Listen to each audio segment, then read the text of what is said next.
Tammuz. 92 years ago, the Frierdiker Rebbe was released from prison.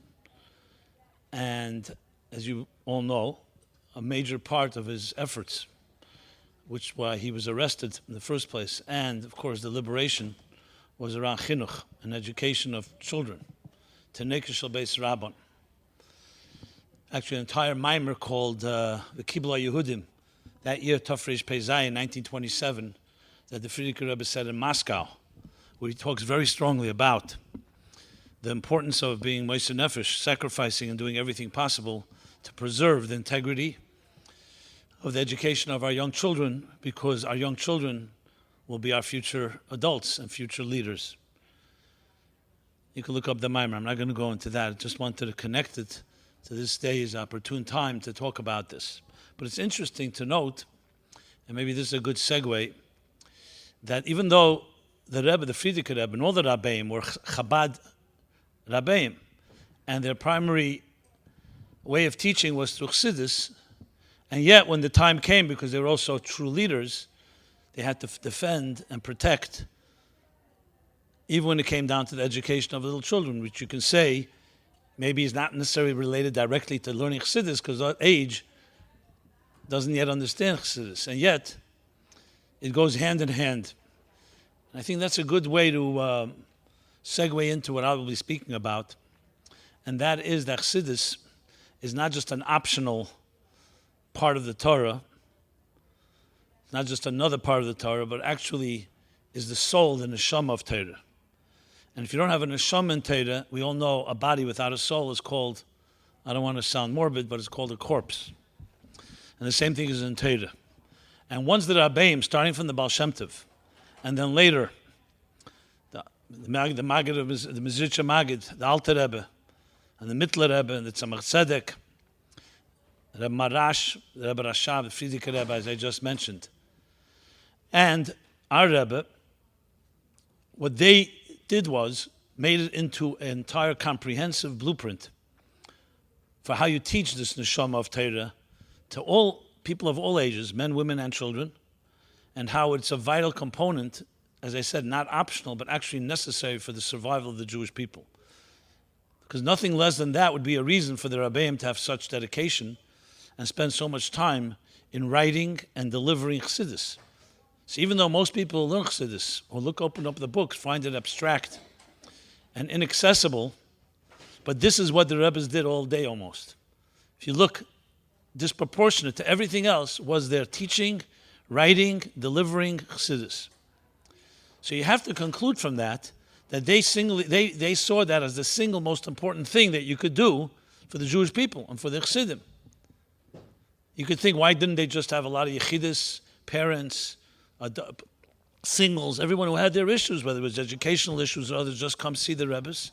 No, the Alter Rebbe wrote a Tanya, and though he did give advice individually, but ultimately the doctrine that they left, the Rebbeim left, in which they infused and they etched their own souls into, as we say, non nafshik sovis yovis, was Chassidus.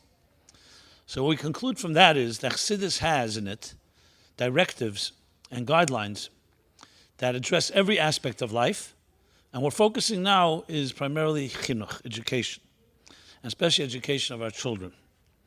So someone would ask the question, what does Chassidus have to say that the Torah doesn't have to say? When I say Torah, I mean Torah, so to speak, without Chassidus.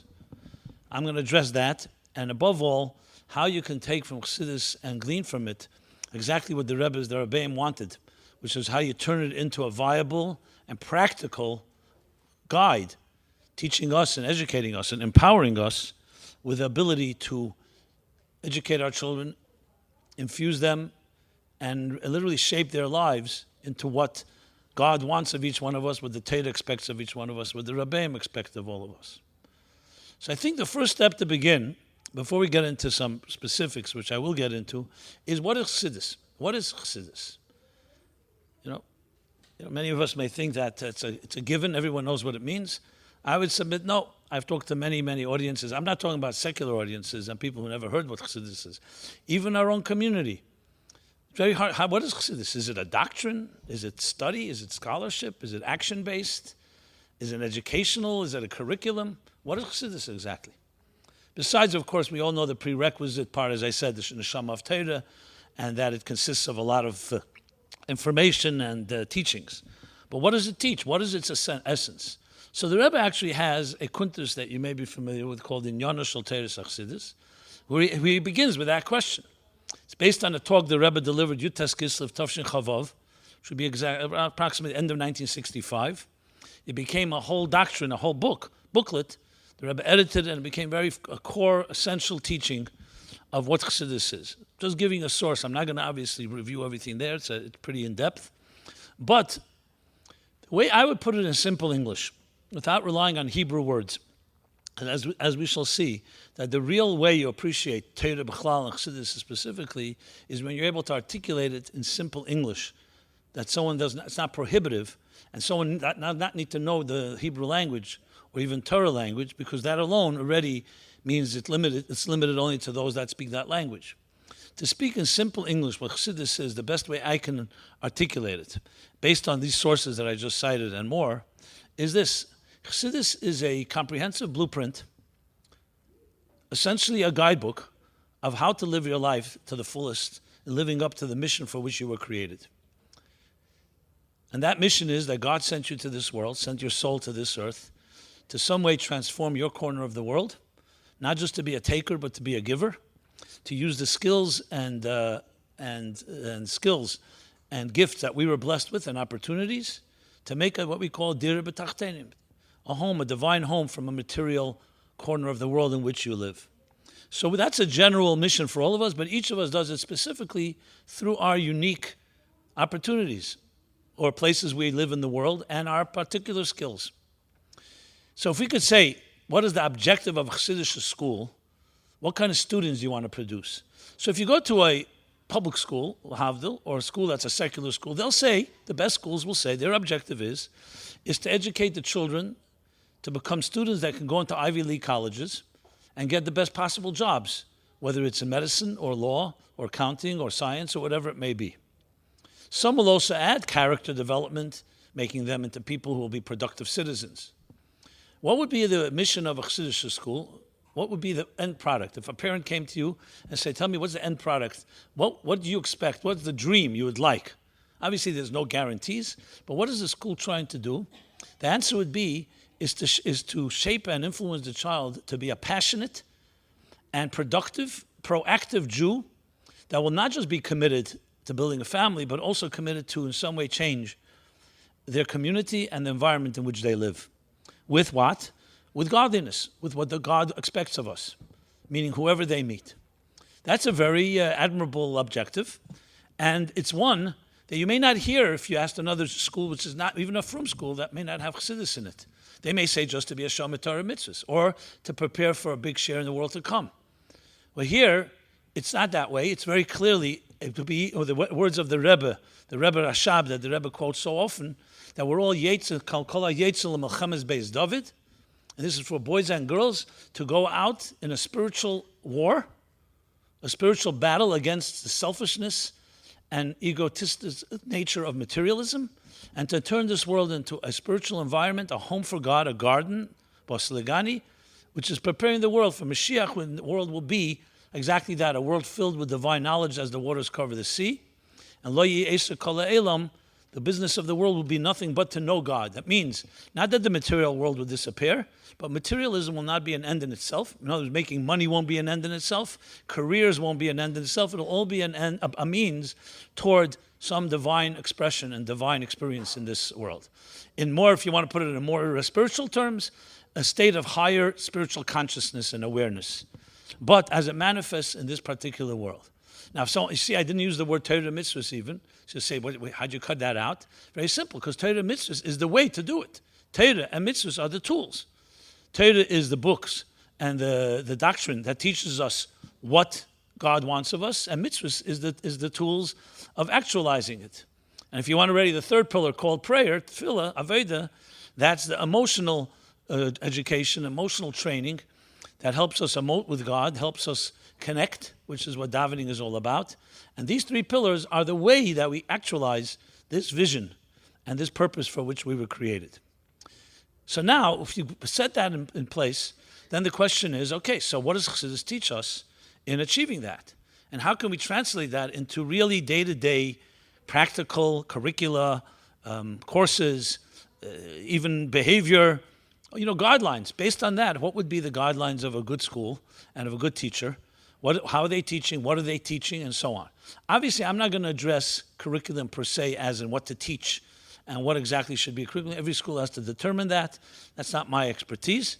But I will talk more about what is the spirit of the teaching and what is the things you want to convey. Because you can teach Chumash and history and Tanakh and Halacha, Shulchan Aruch and Jewish life many ways.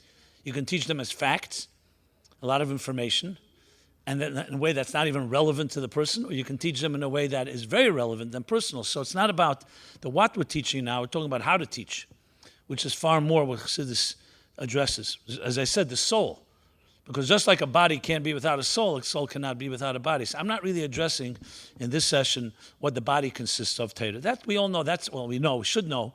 That's the mechanics of halacha, mechanics of Torah, starting from Torah shebiksav, Torah shebal peh, all the Rishonim, Achreinim, everything that till this day. But Chassidus has another dimension that it adds to it, and that's what I am obviously addressing. So what I just laid out here is really more of a general, I could say like the overall picture, but we have to get into specifics, obviously. Now, there are many, many specifics, and I'm trying to distill it in an hour session or so into something that we can come away with as concrete. So I decided to break it into 5 key components, which is basically 5 key, we'll call it the methodology of Chassidus as it pertains to education. And of course, this applies especially educational institutions, schools, and so on, but also, frankly, parents and children. And if you really broaden it, it's really even when adults teach adults, it's also an educational process. But my focus here is obviously, I know what this conference is about, so it's broad, but nevertheless, we'll try to keep it to that type of focus and scope. And the 5 things, actually, I was looking for an acronym. I always like acronyms. And I almost got the word Rebbe there, but I couldn't find the second B. So I'm working on that. So it's a work in progress. Acronyms is just a cute gimmick. It's not really the teichen. But the 5 things that I'll spell them out, and then I'll elaborate on them. And then, of course, break it down into specifics. And also, I will show you, as best of my ability, where I took it from. Not just a nice idea, that this, in a way, is like a summary of what Chassidus wants to teach us in the context of education. So the 5 things, even though I remembered well the Rebbe's Fabrengens, I don't always remember my own ideas as well. So let me just look at them. I wrote them down. So the first, I don't know if it's order of priority, but the order I wrote them down. Empowerment, big picture, root versus symptoms. I'll break it down in a moment. Relevance and empathy. Okay. Root. I got R-E-R-R. I got E-B-R-R-E. The problem is I want to get the R to become a B, and I couldn't figure out a word. It's irrelevant to this discussion. I'm going to go into detail. Trust me, I didn't finish my talk. I'm just beginning. I'm sorry. I'll go again. Empowerment, big picture, root as versus symptoms, as I'll explain, relevance, and empathy. And then I'm going to give you a little more details on each one, and then I'm going to go into more depth of each one of these 5. Again, this is what I'm saying is not a detail in Chassidus like a Mimer that talks about Tzimtzum Arishin or about Atzilus or about refining your emotions or what davening means. I'm talking about an overall summation of Chassidish approach to education, to life really, but in our case specifically to education. So the first one, to break it down, empowerment, which is contrasted with versus information. In other words, you can teach someone information or you can empower them. Another way of putting it is teaching them methodology versus teaching them facts. And finally, a third way, this is all in the first one, character development versus data. If you think about it, I just said 3 different ways of expressing it, but basically, and I'm going to elaborate now what this means. And this is coming directly from many, many Siddhis of the Rebbe, but when you know Chassidus, meaning before the Siddhis, you see it in almost all the texts, either directly or indirectly. And that is that when you teach someone, the Rebbe has a sikha on the mission in Pirkei Avos, It says, V'himidu talmidim harbe. That the Anshe Knesset Hagdela, who were the great assembly that followed Moshe Kibbutz Torah Messinai, Masar Yeshua, Yeshua l'Skenim, Skenim l'Neviim, and Neviim the Anshe Knesset Hagdela. So you have the direct Masara, the direct chain. So the Anshe Knesset Hagdela, as we know, they organized a lot of Yiddishkeit, a lot of Torah, and began preparing it to what it would become the system as we know it today. They established the first prayers, established even the Haggadah, other things like that. It's even before Tanoim and Amoraim. We're not talking yet even Mishnah. So they said three things, and one of them is V'himidu talmidim harbe. Three things that the Mishnah, right in the beginning of Perek Aleph, Pirkei Avos. So the question is, what means V'himidu talmidim harbe? And since they said it, and they put it into three things, and we're talking about this, it means that must be fundamental.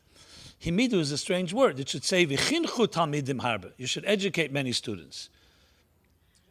You should inspire many. Himidu means to raise, to make them stand. Like, what's the point of making students stand? We're talking about physically standing? It's obviously not. So the Rebbe explains it with the same idea that the pasuk in Baal Shem, the first pasuk in Chumash, in the Parsha Baal Shem rather, Baal Shem haneris. So Rashi asks, again, Baal Shem means to raise the flames. We don't say raise the flames, you kindle flames. Bahadlakoischa, hadlokas haneris, we say. We don't say halah in the bracha and other places. You kindle, you ignite. So Rashi says, because the mitzvah was to etched tehei shal heves eile meheleha, to the point that the flames rise on their own. And that's why halah. Not just kindle, but make sure that the flame has enough to rise on its own, even if you're not there anymore. And the Rebbe asks a question. These are in Baal Shem different Siddhis. What's the big thing? If the Kohen Gadol lighting the menorah, the worst possible scenario is he'll light it, it'll burn out, he'll come back and light it again. Why? The Torah has to change a word in order to make this point? So yes, because lighting the menorah, the Rebbe explains, is a central theme in Yiddishkeit. Ner Hashem nishmas adam, every one of us is like a flame. Every child is a flame, the soul, and our job is to ignite, to light that flame. But you can just light the flame, and then the flame doesn't have power to rise on its own. It constantly needs its teacher or educator or parent to answer questions. So that's why the Torah comes and changes the word and says, no, make sure that when you educate and light the flames of other souls, that they can be sustained even if you're not there. In simple English, it means that you can teach a student the answers to questions, but you don't teach them how to answer questions. So they constantly need to come back to the teacher. They need to come back to the one that lit the flame. Shaleves elim eleh. Himidu talmidim har. They stand on their own, which means that you give them such an education that they can now go out in the world, wherever they will be, and find the answers, because you've taught them not just facts, but you've taught them methodology. You empowered them, not just gave them information. You have, what was the third thing I said? I forgot already. Yeah, right. You've developed their character and not just given them a lot of facts. This doesn't negate facts, knowledge, data, information, but it's not an end in itself. It's all for a purpose. So in simple terms, if you're a teacher and the students that come out of your class learned a lot of information and even memorized it all, but they are incapable of solving a problem of their own, at the age that they're at, obviously relative to where they are, from a Chassidus point of view, would have been, I can't say failure, but it wouldn't be the optimal success because you haven't not empowered them. They'll leave the school, maybe a lot of information, which they may or may not retain, and when it comes to real life issues, they may not have an answer. And I'll just tell you personally what I've heard from so many shluchim and shluchis, especially in the last few years, when people talk a little more openly, they say, I went to yeshiva, talking about shluch, I went to Chabad yeshivas and systems, and I don't know how to use Chassidus to address the issues of my community. People come to me with a shalom bayis issue, or they come to me with an issue with their children, or their own personal things. I have to send them to a therapist. I mean, I try to be nice, I try to be kind, but I'm not equipped. And then I say to myself, one second, all these things I learned, I don't know how to translate it into tools, how to advise, and how to even communicate properly. Now, I'm not suggesting everyone is in that category, but many will say some people who are capable of doing it is not because they learned it in our schools, because they just have natural psychological acumen and sensitivity, not because they were taught. The truth is, Chassidus is a methodology that teaches exactly that, how to empower people. We're going to talk about the 4 other things, and you'll see how it's all part of that. But this is an objective, and if you look in the language of Chassidus, look at the Sefer Tanya, Torah Shebiksav of Chassidus, the Alter Rebbe himself. What does he say? He says this book he wrote in order to give advice, since there's no time to speak to everyone individually, to put it all in a book that includes all the advice you'll ever need in Avodas Hashem. In the broad sense, it means every issue, every psychological, emotional, spiritual issue a person can have. He's not saying it's not a book that's, Nitten Reshus L'Refa L'Rapes. We're not talking about medical or clinical situations. There where the Torah says clearly you go to a doctor. We're talking about things like he deals with depression, and he deals with anger, and deals with jealousy, and deals with even things you could even say bullying, even though he doesn't use that word, but the ideas are all there. And he says clearly. And then he goes further, and he says, and if you don't find the answer, what does he say? Go to the Gedalim Shebe'ir. Gedalim in Hebrew means the great ones, the big ones, in the city, and ask them. So you just see how serious he is. In other words, you don't find it, go to somebody that can help you find it. I always wondered what would the word Gedalim Shebe'ir is, and I never saw an answer. The Rebbe doesn't address it, or the other Rebbes, what means Gedalim? It's a unique word, because he doesn't say Rabboni Ha'ir, rabbis, which l'chayre would be, or Mashpiim, or Madrichim, or Mechanchim. Doesn't use the regular word. Gedalim, usually Gedali Yisrael means the leaders in the city. What about today when many of us will say there's a leadership crisis? What leaders? Are they Gedalim, or are they just in positions where Gedalim belong? It doesn't mean that they're Gedalim. So I thought about it, and this is completely my own thought, what they call Yesh Leimer B'derech Efsher, that perhaps the Alter Rebbe was very, very precise. Gedalim is a word in halacha. A gadol is a mature person. A kotten is an immature person. When you say kotten, someone becomes a gadol, whether it's a bas mitzvah for a girl at 12 or a boy at 13, what's a gadol? That means beginning to develop emotional maturity. So perhaps the Alter Rebbe is really just saying exactly as it is.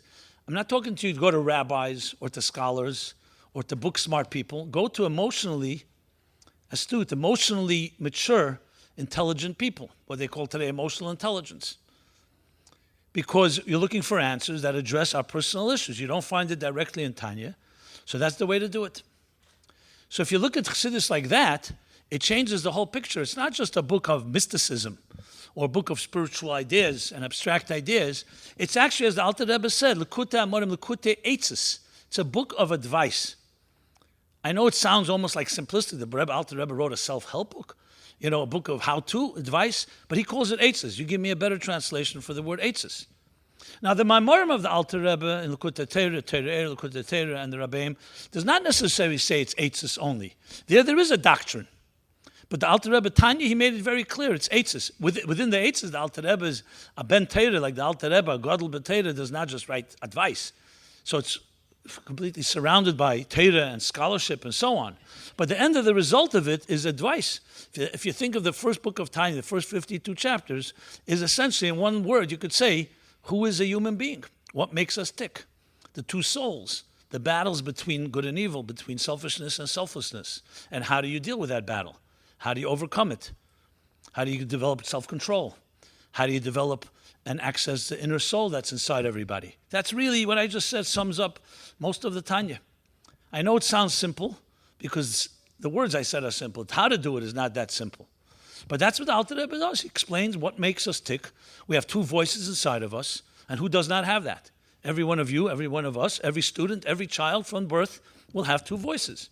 Or he call it two souls.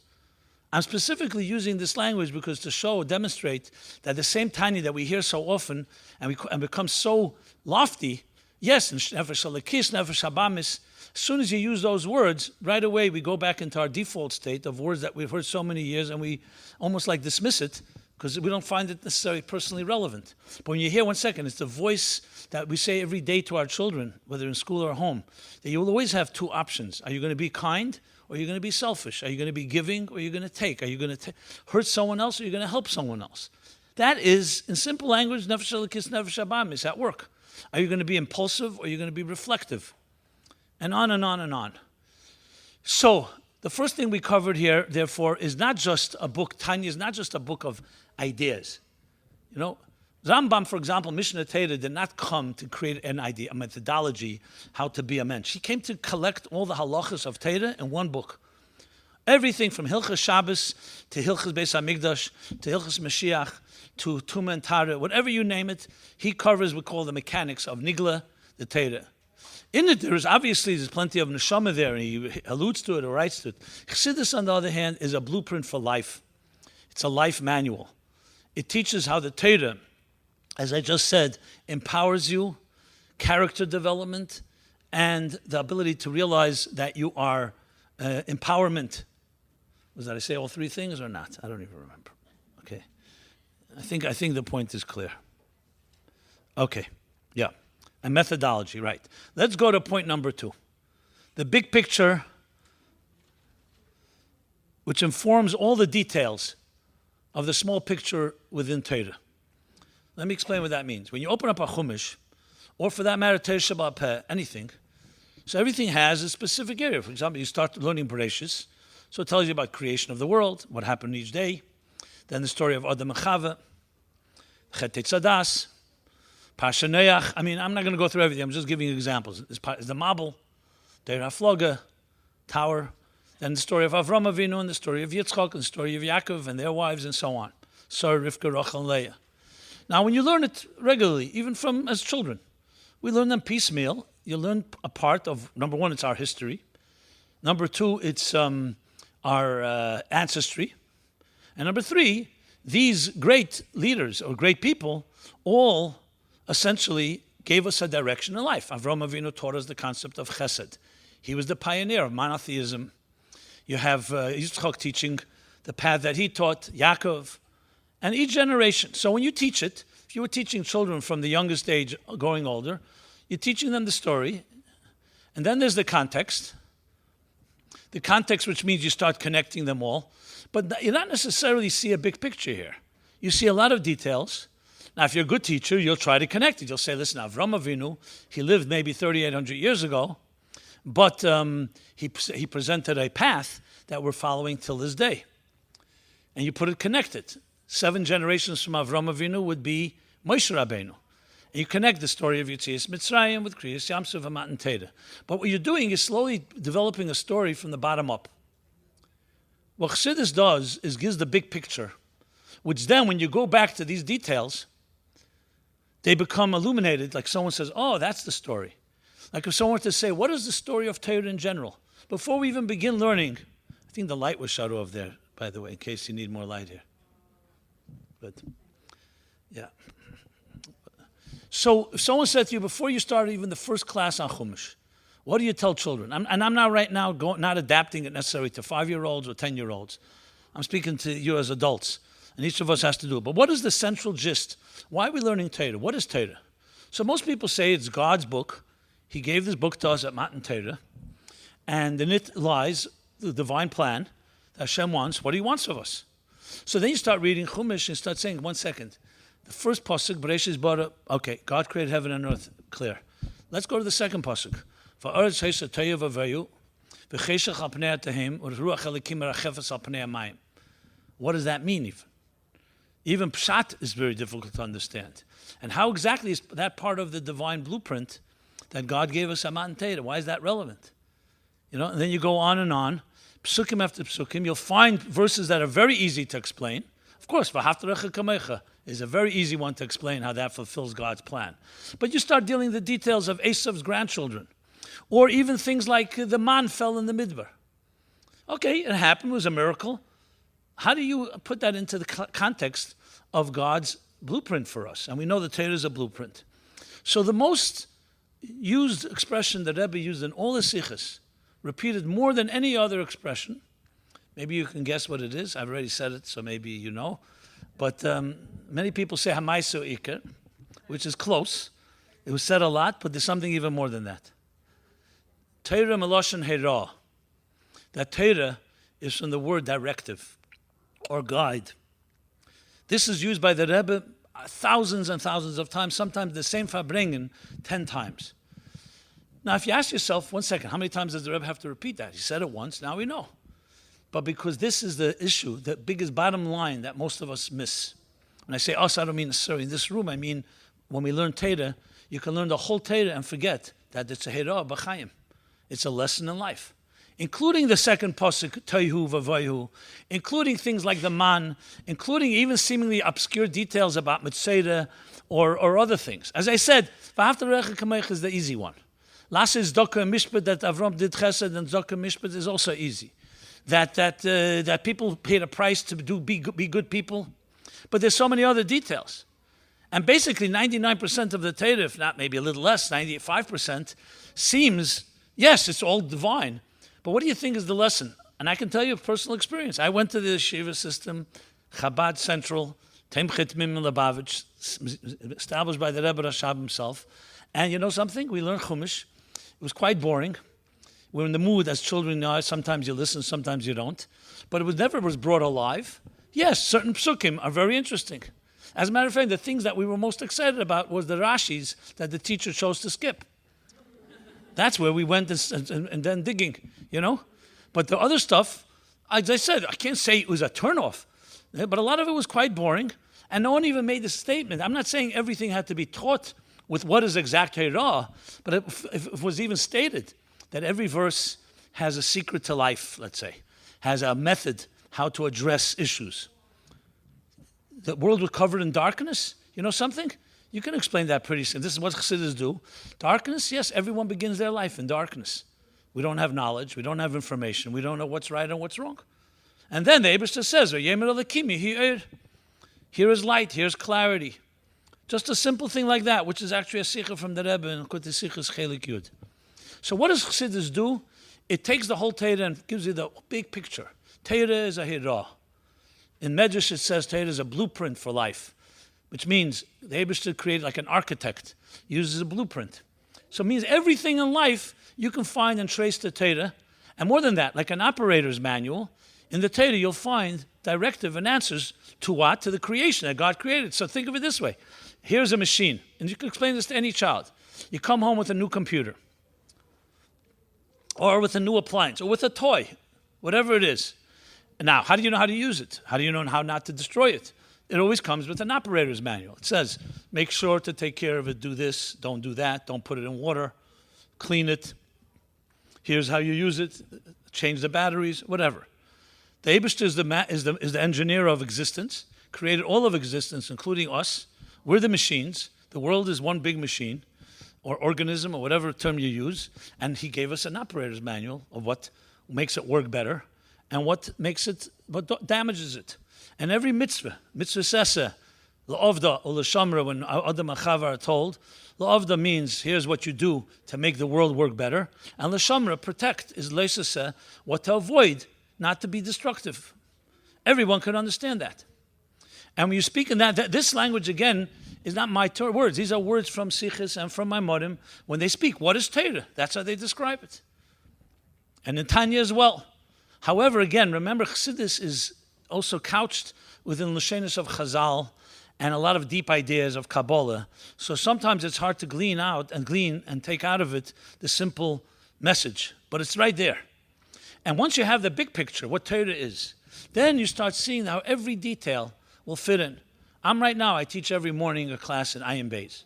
So Ayin Beis is like the magnum opus of all Chassidus, like we're talking about thousands of pages of the Rebbe Rashab, and collecting together all the ideas of Chassidus. And we happen to be learning about man. That's why I mentioned it. The man, lechem min hashamayim. You know, it's one of these things that happened, that the Eibishter, when the Eden were in Midbar, a Midbar doesn't have food. So how did he feed the Eden? Every morning the dew would fall and it had upon it this magical food called man, lechem min hashamayim. And that's how they sustain themselves. I always was bothered by a simple question. If God's already making miracles, why doesn't he just give them bread? Why does he have to do this whole thing from Shamayim? And you know what? He'd make even a bigger miracle. Who says they have to eat for 40 years? You're already doing miracles. Make it easy. Why do they have to deal with it? And you never really get an answer. You read a miracle, Hashem did it. Why? Kriyas Yamsuf. You know, to get to Israel from Egypt, you don't need to go through any water. So how did they end up being by water and they couldn't pass without having the water part? So you probably know this. The Eibishter took them on a detour. He took them to a place where they would be stuck. Now, why would the Eibishter do such a thing? In order to do a miracle, they could have gone without a miracle. So you may have an answer, and there's answers in Nigla and this, but Siddhis will come and explain it from the top, that this wasn't just happened to be, it all had part of the bigger purpose. Why is there man? Just to give you an example, it's not another detail that happened to the Jews, the small picture, the big picture. Man is Hashem wanted to infuse in the Eden a sense that all food comes from a greater place, from heaven.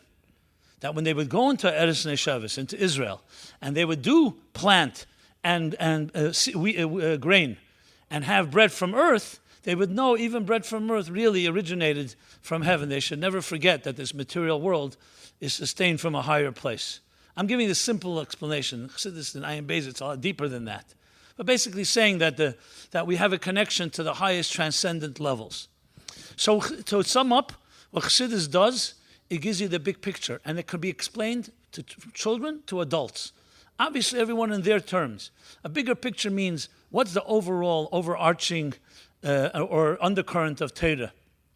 And then, whatever detail you're dealing with is then completely enriched by the big picture. As we all know, when you have a big picture, the small picture starts making sense. It's like you get the bird's eye view of it all.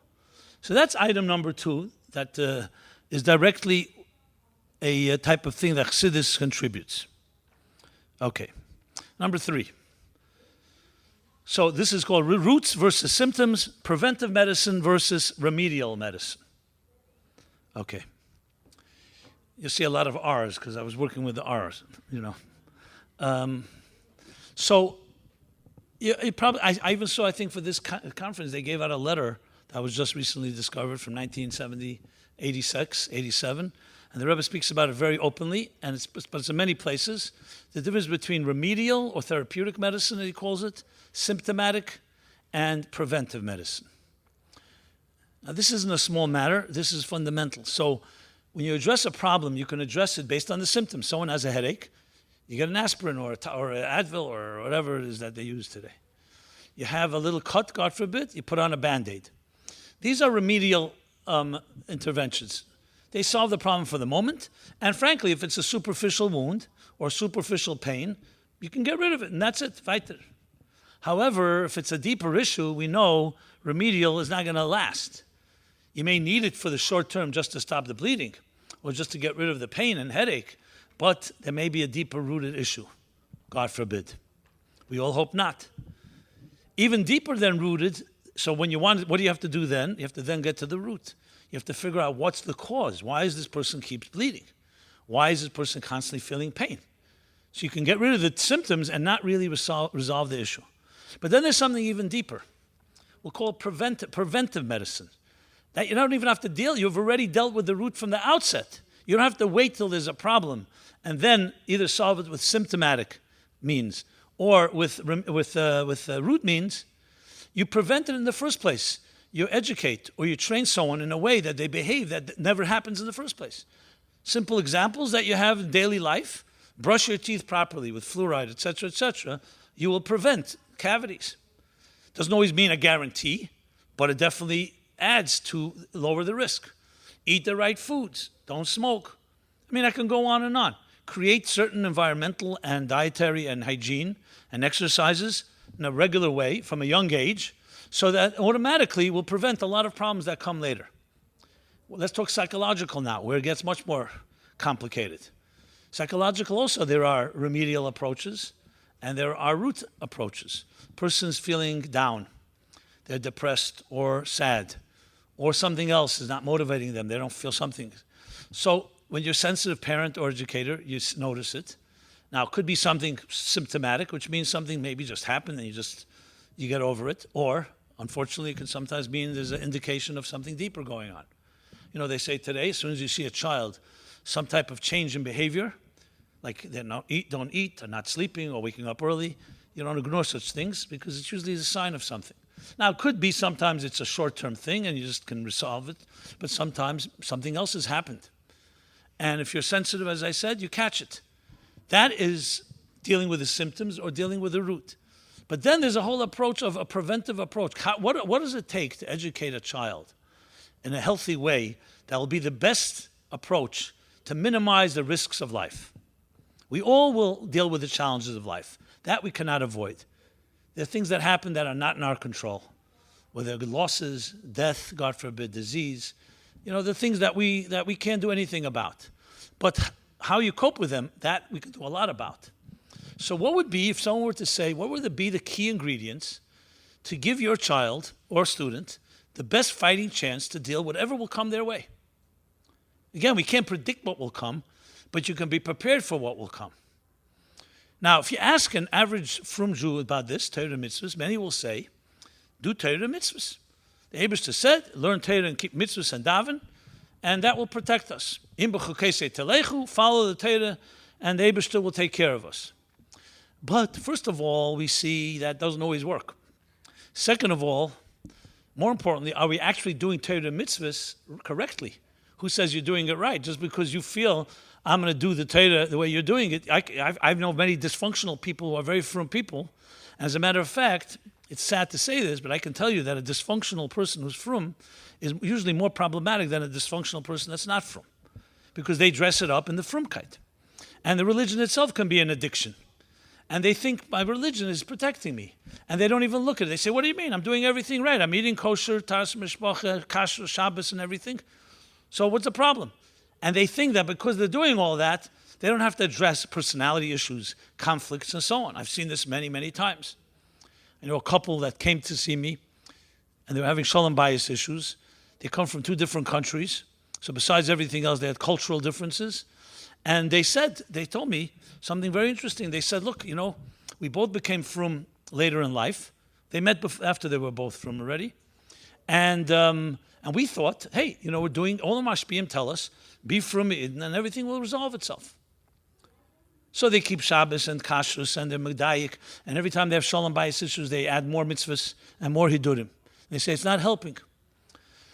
So I pointed out to them something which I heard once from a mashpia, which I thought was a very good insight. There's tshuva in maisa. You can do tshuva in actions. God forbid, you once didn't eat kosher, now you eat kosher. You didn't keep Shabbos, now you keep Shabbos. You didn't keep Pesach, now you keep Pesach. So good, you learn what has to be done. But then there's a tshuva in personality.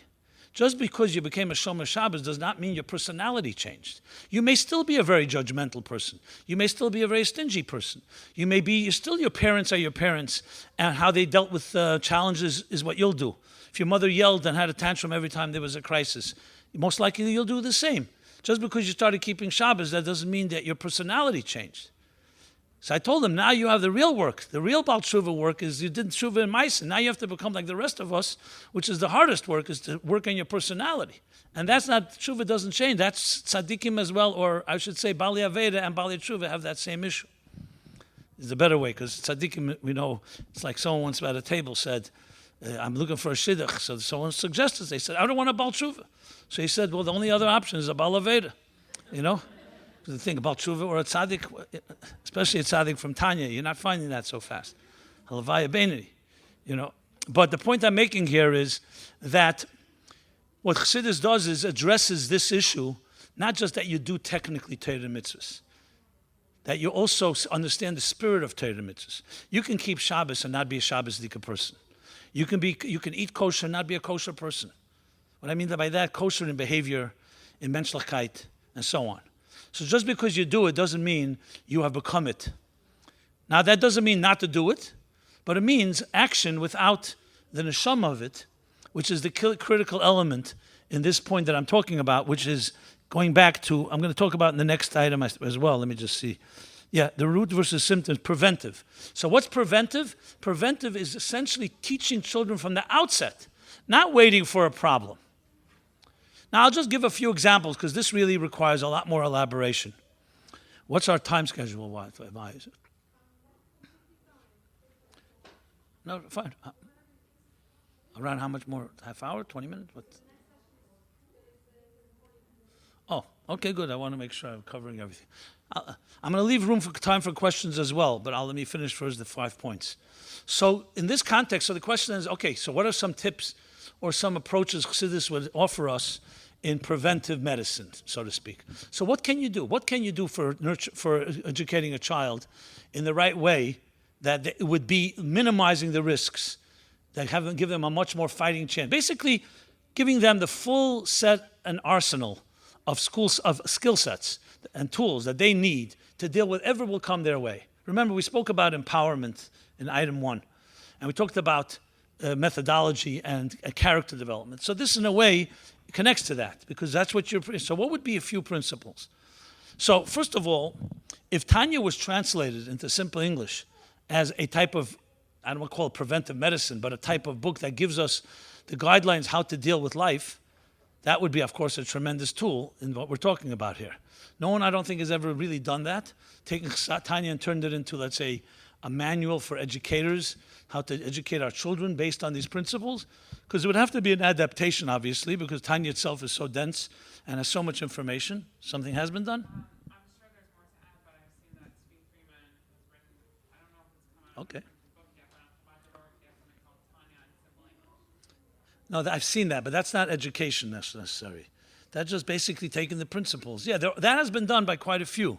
They've taken Tanya and turned it into principles. I'm talking about turning it into a guide that you can follow and say, follow this and you'll have the healthiest possible child. That's what I meant, more like an educating terms. I don't think that was done. So, I mean, work has been done, I'm sure. And my point here is not, if it's been done, great, I stand corrected. I'm not looking to make a point on this. I'm just saying I haven't seen it, that's all. So here's a few key points. I'm going to use Tanya and a few other places. So one point, for example, the mere fact that the Tanya establishes that a person, as I said, has two voices, two neshamas, nefashos, nefesh elokis and nefesh habamis. So I know this has been done because I myself have heard it, but I'm using this even though many of you probably have used it and maybe will use it. You can teach this to even the youngest child who has some intelligence. It means the basic rules of discipline, that every time you're in the classroom with other kids, are you going to take a toy away from them? Are you going to behave in a way that's kind and sensitive? Or are you going to behave in a narcissistic and selfish way? Those are really the two voices that you will have the rest of your entire life. So besides teaching children the basics, that you have to be a mensch and you have to know how to do that, which any good educator is going to do, but it's actually even deeper than that. It's your whole personality, your whole life you're going to have these two voices. Whether you're 5 years old, or whether you're 25 years old, or you're 55 or 100.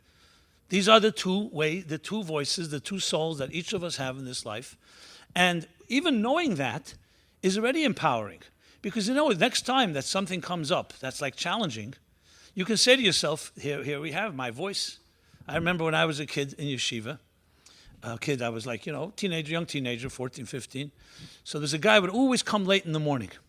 And I remember the mashgiach called him over and said, why are you always coming late? So he says, I'm tired, I can't get up out of bed. So the mashgiach told him this lesson. He said to him, look, next time you wake up in the morning and you see the alarm clock, it's time to go to yeshiva, and you want to stay in bed, remember there's two souls at work here. One soul is telling you to stay in bed and just languish. The other soul is telling you it's time to go to school. So no, you have a battle, and simply tell the animal soul that wants you to stay, hey, too bad, we got to go to school. And that's it. So, okay, that worked. We'll take questions at the end, okay? So that worked. The guy started coming pretty much on time every day. Then, of course, a few weeks passed, and he lapses back to his old behavior. And I remember I went to yeshiva with him. We came together on the bus from Crown Heights to Ocean Parkway. And we come in, and he came, and I came earlier. He came, he's like 10:30 or something, like an hour and a half late. So the mashgiach says to him, so what happened? What happened? Someone's phone? Yeah.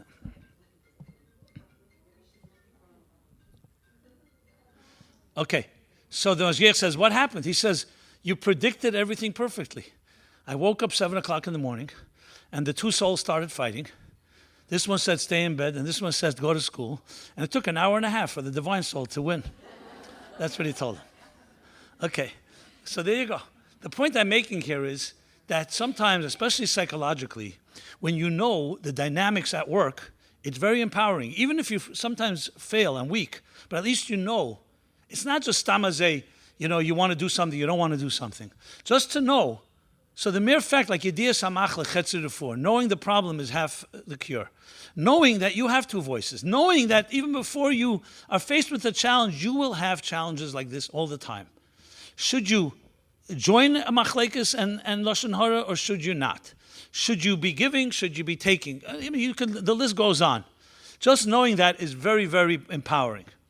And I can tell you a lot of therapy, secular therapy, uses this method a lot because it clarifies. So next time, for example, a person who's dealing with certain addictions or dealing with other cravings or temptations and so on, the mere fact that you can say, you know what, I could prepare and anticipate this may happen in a certain circumstance gives you strength.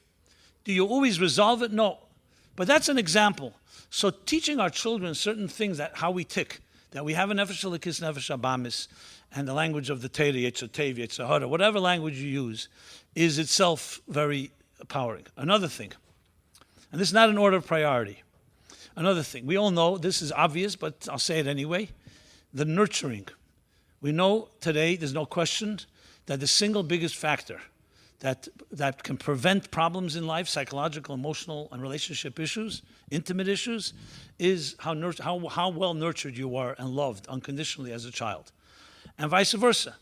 The lack of nurturing is one of the greatest indicators that there's going to be challenges. Now, this is not just a magic pill, magic button. We know people have grown up in very difficult circumstances, and they have achieved levels of refinement that are amazing. And there are people who have very nurturing environments and have taken it for granted and became miserable people.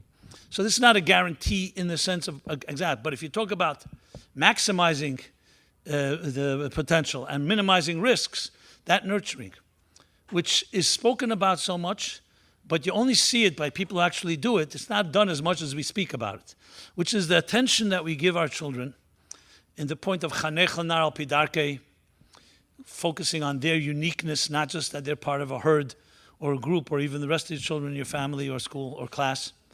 The idea of nurturing in the context of seeing, being sensitive when you see that they have some type of challenge, constant validation, and definitely not critique and judgment that demoralizes them. Demoralizing, one of the worst possible things you can do to a soul.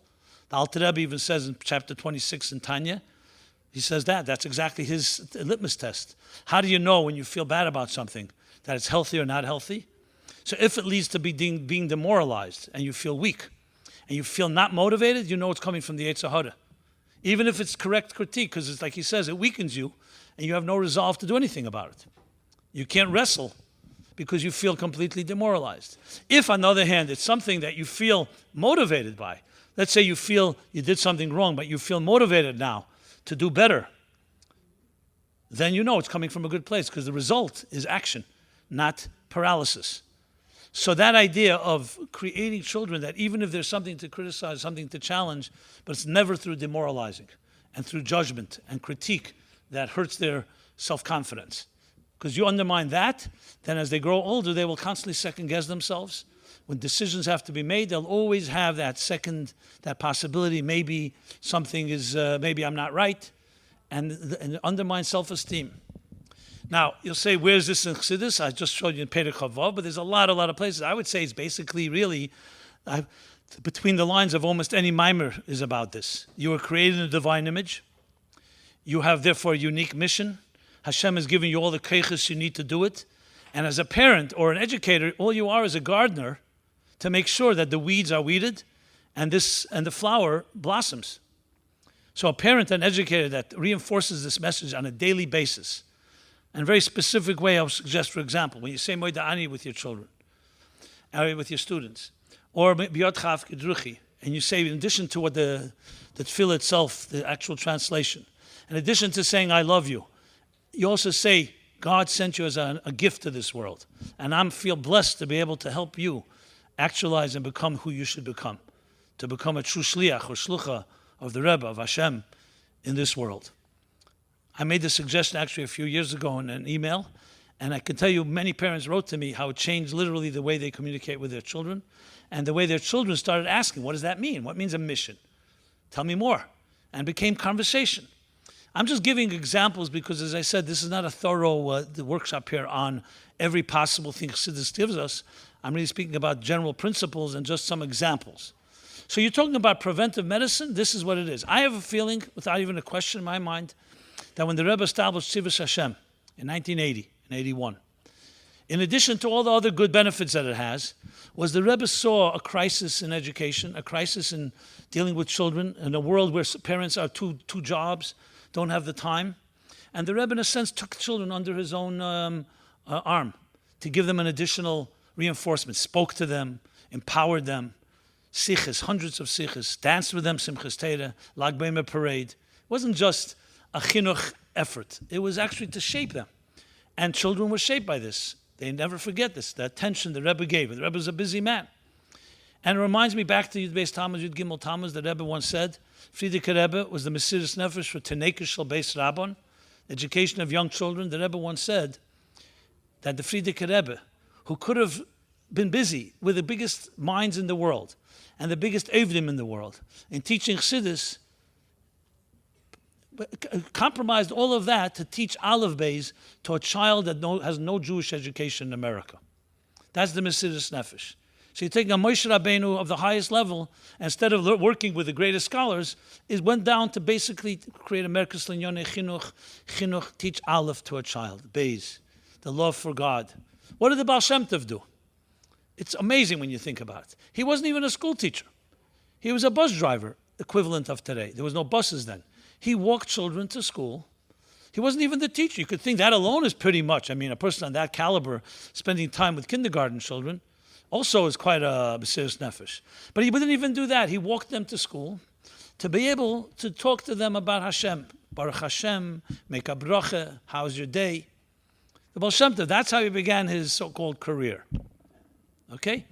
So you see from this, and the Rebbe, Tzivus Hashem, was essentially in that same spirit. He saw the need, and as much as you do, there could always be more. So it's seeing a child, as the Rebbe would say in so many Farbrengens, as a gift from God, a flower. This isn't stam a child. It's not mentioning names, even though everyone knows who they are because they publicize it. There was a father, a shliach, who unfortunately would hit his children physically. And he couldn't control himself. And he wrote to the Rebbe, what should he do? And the Rebbe says to him, next time you even think of lifting your arm to a child, say to yourself, this is not your child. It's Hashem's child. It's God's child. What right do you have to touch God's creation? I never asked him if it worked or not, but that's what the Rebbe said. I hope it worked. But you see how the Rebbe looks at it. Children don't belong to parents. They don't belong to people altogether. They're God's children. For some crazy reason, God entrusted them with mortal, flawed human beings, parents, and that's it. We're now the caretakers, whether we like it or not. But the Rebbe is educating. This is Maise Yodeh Lihispoyer. People ask me, where did I get the line in Torah Meaningful Life? In the chapter on birth. Birth is God saying, you matter. Or lately it's been rephrased, birth is God saying that the world could not exist without you, whatever. So I wrote it in English. I got it, you know where? From Siddhis, from the Rebbe to children. In many Tzivus Hashem Siddhis. The Rebbe would quote the pasuk, we say it's one of the Yud Beis Psukim. Va'amach kulim tzadikim, right? And then it says, Neitzer matoi, maise yodeh lihispoyer. You're my handiwork that I am proud of. And I remember a number of times the Rebbe would speak and say, each one of you was chosen by the Eibishter, and you have absolute indispensable, I'm translating from the Yiddish, indispensable shlichus to fulfill. And the Eibishter is standing near you and watching you, and you matter. That was what the Rebbe was giving value, that we live in a world with 7.5 billion people. In a shtetl, this was maybe not an issue. In a shtetl, you knew 100 people from when you were born till you died, and that was it. Today, we live in a global village. It's very easy in this depersonalized world to forget about the dignity of a soul. And the Rebbe made that very clear, even with little children. These are examples of what's called preventive, how you educate a child at the outset. Because when you have that type of self-value, you can rest assured that child will grow up with a lot more tools to deal with challenges. Because not every time you're criticized will you be shaken by it. You have a type of unwavering confidence in yourself. Obviously, we'll all go through challenges, but you're empowered. As opposed to someone who never had that validation, is not given that sense, then every time something happens, they could be thrown, and it's very complicated and very difficult. Trust issues, intimacy issues, in relationships, all will suffer when a person is second-guessing themselves and doesn't have that inner self-esteem. So you could say all of Chassidus really teaches that. Hashem created you in the divine image and created a whole Seder Ishtalshelus just for you. So you should be able to have a relationship with him. That's a pretty big vote of confidence, wouldn't you say? And when you learn Chassidus, you see it openly. Chumash, you also can see it, but in Chumash, you can get distracted.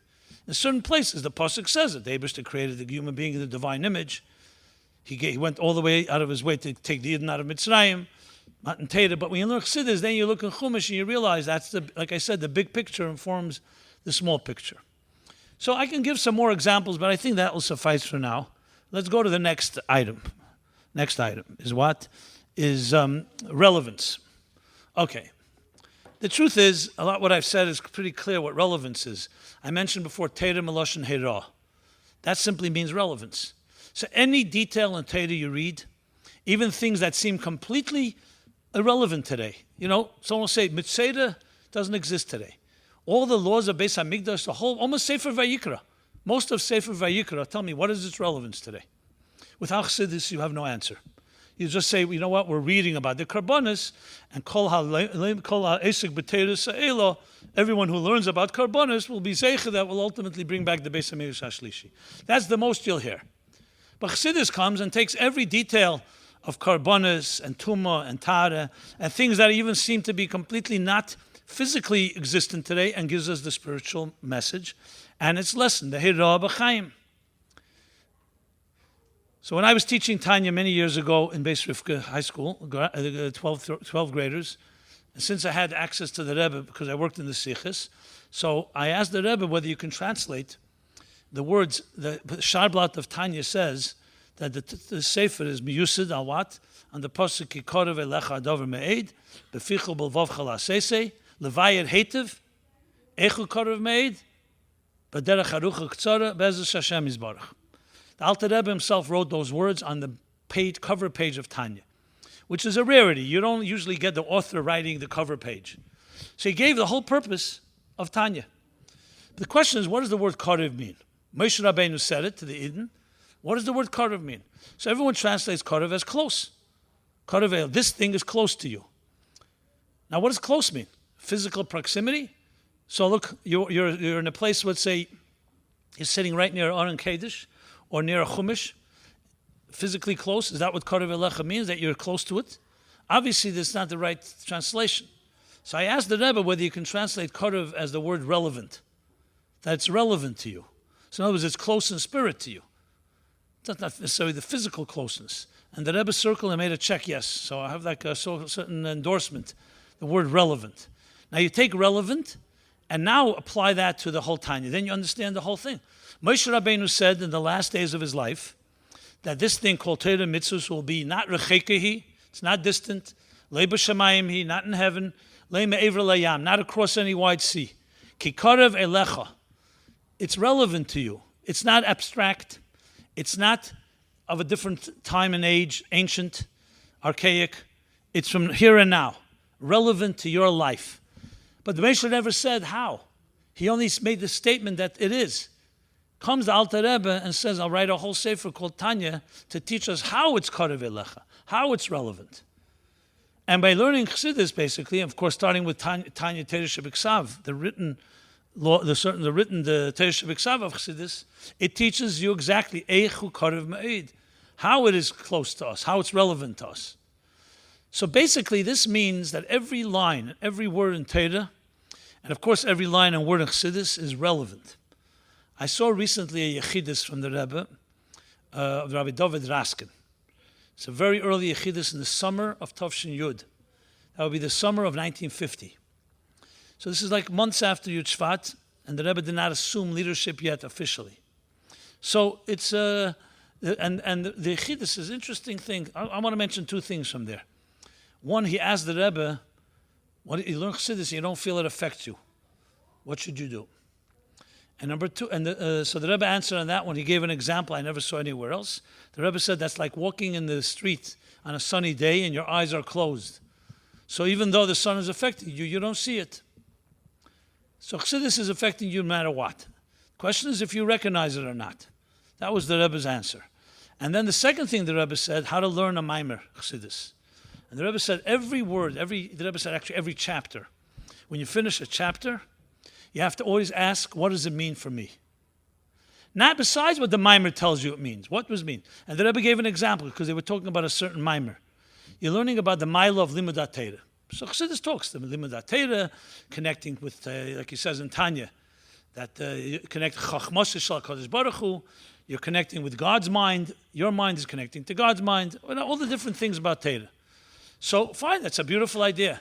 The Rebbe says, what's the Hirah? That tomorrow morning you're going to add a shir in learning Torah, or going to learn more Torah than you did today. The Mimer doesn't say at the end, go learn more Torah. But you don't let an idea in Chassidus just remain an idea. You have to say, what am I going to do about it? How am I going to apply it? And then Rebbe gives an interesting example. He says, example is, when you want to pierce a garment, you want to sew a garment, what do you need? You need a needle. What's a needle? A needle is very thin, but it pierces. The Rebbe said the Mimer itself is the content. That's like the finger, a thick thing. You don't use a thick thing to pierce a garment. The bechein, the lesson, and the relevant lesson in your life, that's the needle. It may be very small because it's not like the whole depth of the Mimer, but you know what it does? It drives the point home. It pierces the soul. That's the Rebbe's mashal. So I was thinking about it because obviously I deal with this a lot. You teach an idea, and then you want to have like a takeaway message. And this is true whether it's children or adults. What's the takeaway message? It has to be a piercing message that they will say, you know what, I'm motivated to go do it. And you can give a whole talk and teach a whole subject, and if a person is not motivated to act, frankly, I would consider that from myself a failure. It means all my talk was very nice, but I couldn't get them to do an action. I didn't pierce them. Or the words advarim hayetzim min halev nechnasim el halev. Words that come from the heart enter the heart. Which means you learn a beautiful idea. It could be in Chumash, it could be in Shulchan Aruch, it could be in history, whatever it may be. It could be in Chassidus. And you were able to take away personal message where a person relates to it. That they say, you know what, that's something I'm motivated to do because it relates to me and my personal life. That changes the whole picture. Because then what they've done is you've taken an idea and you said it's negated to me. In Chassidus, there's a concept that we say something is good, and then you say it's good for me. Many of us like things. Many of us appreciate certain things as good, but you don't apply it to yourself always and say it's good for me. So Tov Li is the goal. That's not just a good idea, but it's actually good for me. So we all like, you read about Avraham Avinu, you read about Moshe Rabbeinu, they were great heroes. But then you ask, okay, and what does it mean to me? How does that motivate me? So that challenge of taking that last step of making it relevant and bringing up personally, driving the point home is the key. The truth is, the whole world of marketing is based on that. That you can talk from today till tomorrow. If you don't get the person to make a move and buy the product, even if it's a shmata, you weren't successful. So the whole thing is all to lead up to a person to actually act. So we can definitely apply that to us, but the key thing is the action. But action will be motivated when there's relevance. And I can tell you without question, in my own experience, that relevance is the hardest thing of all. Or I would say the hardest, the most challenging. Because whether it's not relevant to this group here, whether it's Jews, most Jews today who are assimilated and don't relate to Yiddishkeit, the biggest issue is they don't find it relevant.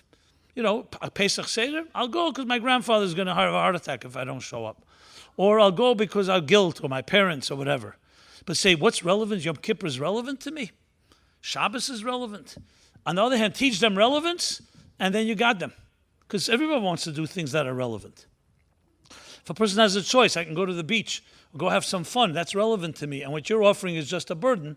Of course they're not going to do. They may do it out of guilt. You may convince them one time. Now, even in our own world, meaning even in Shema Torah Mitzvahs world, you could do Torah Mitzvahs and also may not be relevant. Many people do it culturally. You grew up with it. It's comfortable. Relevance requires Chassidus to teach you, why is this personally relevant to me? You ask most people, why are you from? If they're really honest, they'll say, that's what I grew up with. What other option do I really have? I know it sounds like a very simple response, but it's a very true one. Many people will not say it because their pride will not there. Many will say, what do you mean? It's what God wants. I thought it through. I looked at all my options. It seems like the best one. Okay. I don't think that's the case in most people's case. There are people that are that way, but in most cases it's not that way. And that means because it's not relevant. So you could understand when the Alter Rebbe wrote Tanya, Korvei Lecha, he was referring to all Eden because everyone can use a good dose of relevance. Go to a shul on Shabbos, any shul, and what do you hear by Kriyas HaTorah?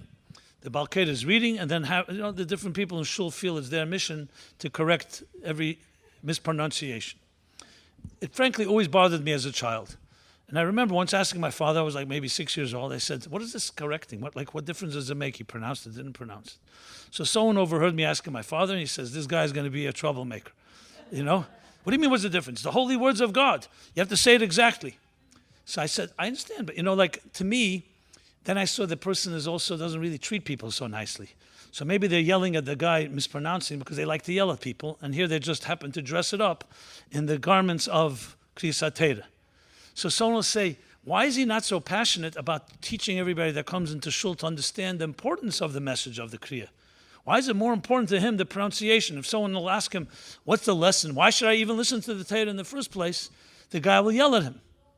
To me, that was my own little subtle way I recognized where there's a dissonance, a disconnect between people who are frum in actions, but lav davka frum in their heart and soul. So you could do that, and we have a lot of that. So relevance is relevant for everyone. Meaning the idea of bringing the point and saying, why is it relevant to you? You want to know every diuk of why you pronounce the Kriyas HaTorah? Tell me, what was the message in this week's Parsha for us in our personal lives? And if a person starts laughing and say that's not relevant, it's only important to know the pronunciation, you tell me what the message from that is. It means you're focusing, I'm not saying pronunciation should be perfect, I'm not denying that. But only focus on that and you forgot about the personal lesson. It reminds me of the guy that a sad story. Someone told a guest in the house, Friday night dinner, Friday night Shabbos meal. And his wife, the host, had a bunch of guests, and the host's wife forgot to bring the challah cover to cover the challah, and he began to berate her in front of people, insulting and humiliating her, showing that she's inept and so on. First of all, why don't you go yourself and get the cover? Was your wife your slave? We won't even go into that. But there was one of the guests there who didn't realize actually knew something or two about Yiddishkeit, and the guest says to this host in the middle of the meal, he says, I noticed that you were upset about the fact that the challah wasn't covered. So he said, why did it bother you so much? So he says, it's important. The challah, when you make kiddush, you don't want to embarrass the bread, so you cover the challah. You don't embarrass the bread. So the guy, that's what he was leading up to. He says to him, and what about embarrassing your wife? Is that allowed? The challah can't be embarrassed, but the wife can be embarrassed. You understand? So he's very much focused on the challah being not humiliated, But he forgot that there's a human being and maybe a bigger mitzvah, because covering a challah is maybe a minig or maybe somewhere based on a din. And humiliating a person, especially your wife, is much bigger than that. That's a perfect example of the dissonance. I can give you hundreds of others that are far more nightmarish. These are more humorous ones. Actually, not so humorous, this last one. I had myself, I remember sitting at a Seder table, a little kid, we used to go to my grandparents. We loved going, and I had my uncle, who was a little older than I, and we're sitting the first cup of wine, and you're supposed to lean, right? Mesubim. And I didn't lean far enough for his taste. So he says to me, you have to lean. And he's starts pushing me. I said, why do you have to lean? He says, chedus, derech chedus. It means, that's how you behave if you're a free person. He starts banging my head and says to me, lean more. You got to be free. Basically, he's punching me. He's like putting me in prison to be free. So, truth be told, I did not need therapy. I wasn't traumatized. It was a joke. Till this day, I laugh about it because I knew him. It didn't, and thank God I was immunized from such aggression. But the point I'm making here is that there's a lot of things that are very inconsistent. Chassidus actually has an example for it. In the Mimerim, actually that Mimer I mentioned, Kibla Yehudim, Tafresh Pei Zayin, the Friedrich Rebbe brings. You ever hear the expression, Gamve apum achtarte karya? That it says a ganef, before he goes to steal, he davens to Hashem to help him steal. So, of course, it sounds like insanity. It's one thing you want to ignore God, deny God, fine. God said, Le signev, don't steal. So you're going to the person the God that told you not to steal, and say, why don't you help me? Does that make sense? Like going to the policeman, I need you to help me rob the bank. Doesn't make any sense. So Chassidus says, because Amunah could be makif. Amunah could be detached, what we call dissonance. He's detached. He really believes. That's why he's davening. But he forgot to personalize it. There's a God. He's praying to God to help him succeed. And he forgot to think, 1 second, you're doing something exactly opposite of what your emunah dictates. Because it's very easy to live in a world where you can be very frum and forget to be a mensch. And very frum and forget, as I said, you could eat kosher and not be kosher. You could keep Shabbos and not be Shabbosdik. You know? And that's a big part of what Chassidus teaches, that type of relevance. And finally, number 5 in this distillation, empathy, emotional intelligence, and health. As I said, some of what I already spoke about probably addresses this as well, but let me spell it out. This, I can, again, testify personal experience. I hope it's better by the women than by the men. But I can tell you, many of my colleagues, and many men went through the system, the yeshiva system, and are brilliant scholars, book smart, but frankly, when it comes to emotional intelligence, they're imbeciles, immature. Another form of dissonance. And I was always bothered by it per se, but then when I started realizing that Chassidus, is it possible to learn Chassidus and be emotionally mature, to understand Chassidus? And you know what? There are people who really know Chassidus. They really know what it says in the book, and they're emotionally immature. So then something I read that finally answered the question. In Tov Aleph, the Frierdiker Rebbe has a Sikha, Pesach, where he tells the story that when the Alter Rebbe wrote Tanya, the first Tanya came out in Tov Kuf Nun Zayin. So after a year of studying it, Chassidim, and then 2 years, I think he says, then they came to the Alter Rebbe, and they said, we don't understand Tanya. Okay, welcome to the club. Great. Not only the Chassidim are today, they didn't understand it then. And the Alter Rebbe says to them, because you only have half a thing, and half a thing you can't understand the whole picture without only half the story. What's the half the story? What's the other half? He says, Nigina, song. That's what the Alter Rebbe says. You can look it up, Sefer HaSichos, Tov Aleph, I think of the first or second night of Pesach. Nigina. And when you have Nigina, the second half, you'll understand Tanya. So I said, 1 second here. I never heard this in my life before. I mean, I just read it a few years ago. And I mean, I sensed a certain truth to it, but I never saw it myself. And I realized, what's Nigina? What does Alter Rebbe mean? That you should hum a song when you're learning Tanya? It's not exactly what he's saying. He means, Nigina means it touches you emotionally. What is Nigina? Kulmus halev, the quill of the heart. Ideas, when you share ideas, it touches your mind, it stimulates the mind. It could touch your heart, but it could also not. A niggin is a whole different story. When you sing a niggin, what happens? It transports you to another time and place. It can bring you to tears, to laughter. Why? Because it's touching your heart, not just your mind. Now, when a person speaks and teaches as if they're singing a song, and it touches you that way, then you're captured. What Alter Rebbe was saying, that you can learn Tanya as an academic exercise. And it's brilliant, Tanya. Tanya is you can learn your whole life. It's the Ge'enus in Tanya is unbelievable. And you have entire books written on a few lines, how the Alter Rebbe's diuk and this word and that word and how he explains. But another side of it is, I said before, G'delim, to go to the G'delim, to the emotionally mature people, that Tanya is an emotional book. Everything that says there is really not to teach another academic insight into a Mimer Chazal, though it does that, but it's to bring it down to an etched, a personal advice. So you can learn Torah without empathy. We have many teachers like that. As I said, I hope in the women's department it's different. Many people, they taught and they were brilliant and they had a lot to say, but there was no empathy. I don't know who coined this line, but I think it's very fitting. People don't care how much you know until they know how much you care. And the teachers that cared are the ones I remember. The rest I really didn't care about them either, to be honest. It's reciprocal. You know, I remember the few teachers that cared. It wasn't even what they taught. I don't even remember what they taught, to be honest. I remember Rabbi Ushpal. He cared. He used to talk to us. He was the only one that would talk to us about refinement, being a mensch. And I remember he was once talking to us about being clean. You have to be clean. And, but he spoke about it in such a personal way, like a father, mother calling you in and saying, because they love you, making you feel like uplifted. He wasn't criticizing. He was just speaking. So I remember afterwards, he was standing and speaking with him. I said, why is it so important to be clean? I just wanted to hear. So he says to me, I remember, he was like so gentle. He said to me, because Am Yisrael is Mamleches Kainim V'Goy Kaddish.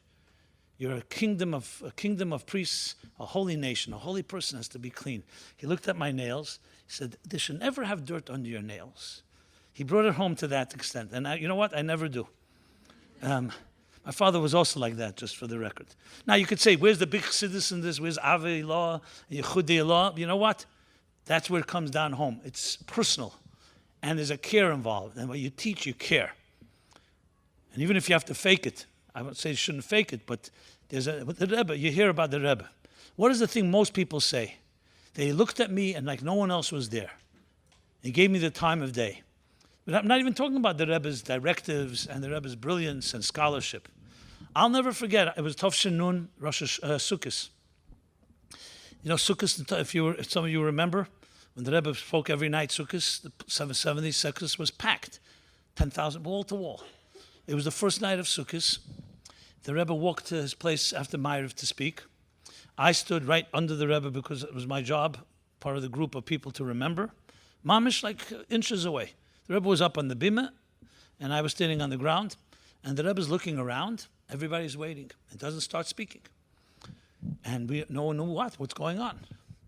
Then the Rebbe whispers to the secretary. He says, Wo sind die Scharfkinder? Where are the Scharf boys? Children. Now, their father had just passed away, I think, a week or two before that.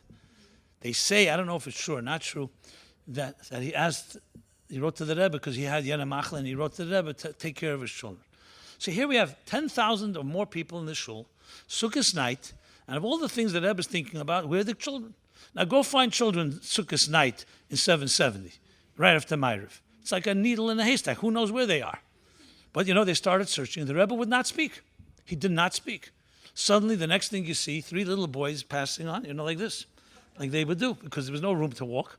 So they were and little kids, it's easy to pass, they were having fun, And they're suddenly standing right near the Rebbe, and the Rebbe began to speak. After that, every Shabbos, by the Farbrengen, these 3 kids stood to the right of the Rebbe, Mamish on the Bima, by Farbrengen, and every time the Rebbe would make Kiddush in the beginning of Farbrengen, 1:30, Shabbos day, he would, in an unobtrusive way, no one even noticed it after a while, but I never stopped noticing it. The Rebbe would take a few pieces of cake from his plate and pass it to them without any drama, without anything. After a while, it became just a custom. But I never forgot it till this day. Here, the Rebbe is about to give a Farbrengen, and the Rebbe has a lot of things to share, and he's a Rebbe of the ganze Welt, and a lot of things on his head. But he never forgot these little children here. So this is called caring, and frankly, that has more impact on people than all the brilliance, to be very honest. Because you see a viable working system. You don't just see ideas. And I know it's something that's not spoken enough as much as it should. People think, what's the big thing? I taught a class, I gave them good ideas. But there's a message when you give ideas and you don't care, and the ideas don't have practical application. That means ideas can be abstract. What was the Alter Friedrich Rebbe so opposed in the early years, in the 40s, when he said that the teachers in the Talmud Torah should be Shemrei Shabbos, that teach Shabbos? And you know what he was answered? He was told, Rebbe, when there's a fire burning, the fire of ignorance, then who cares what kind of water you pour in it? Dirty water, clean water. Who cares what kind of teacher it is? At least you have a teacher. You put out the fire of ignorance. So what do you care if they're Shemrei Shabbos or not? And the Friedrich Rebbe answered, that's true if it was water, dirty water. But what happens if it's kerosene? Then not only you're not putting out the fire, you're actually adding to it. When children learn about Shabbos from someone who's not keeping Shabbos, Begoli, Fahesia, that's a message that that what you learn is not relevant to what you do. You can learn something and not be it. And that was what the Friedrich Rebbe was bothered by, that it was not real. It was a nice idea. We learn about a lot of things. We always take in Simchas Torah, we dance with a Sefer Torah. Did you see any scholars, lahavdil of Shakespeare, of Aristotle, of any school of thought, you ever see them dancing with the works of Shakespeare? They don't dance with it because it's a book. It may be brilliant, maybe a lot of lessons. But for us, Torah is chayenu ve'erech yemenu. It's our life, our sustenance. It's like oxygen. Yes, so we run into a burning, God forbid, synagogue to save a Sefer Torah, just like we would save a life. Because it's not a book. And say, you know what, I'll write another Sefer Torah. No, it's a child. It's a life. And that is something that's hard to really fully capture, but that's really what ultimate chinuch is when you're teaching Torah. What Chassidus really teaches us is that what you're learning is not just God's gift to us and God's Torah, it's actually our life. It's our oxygen. We can't live without it.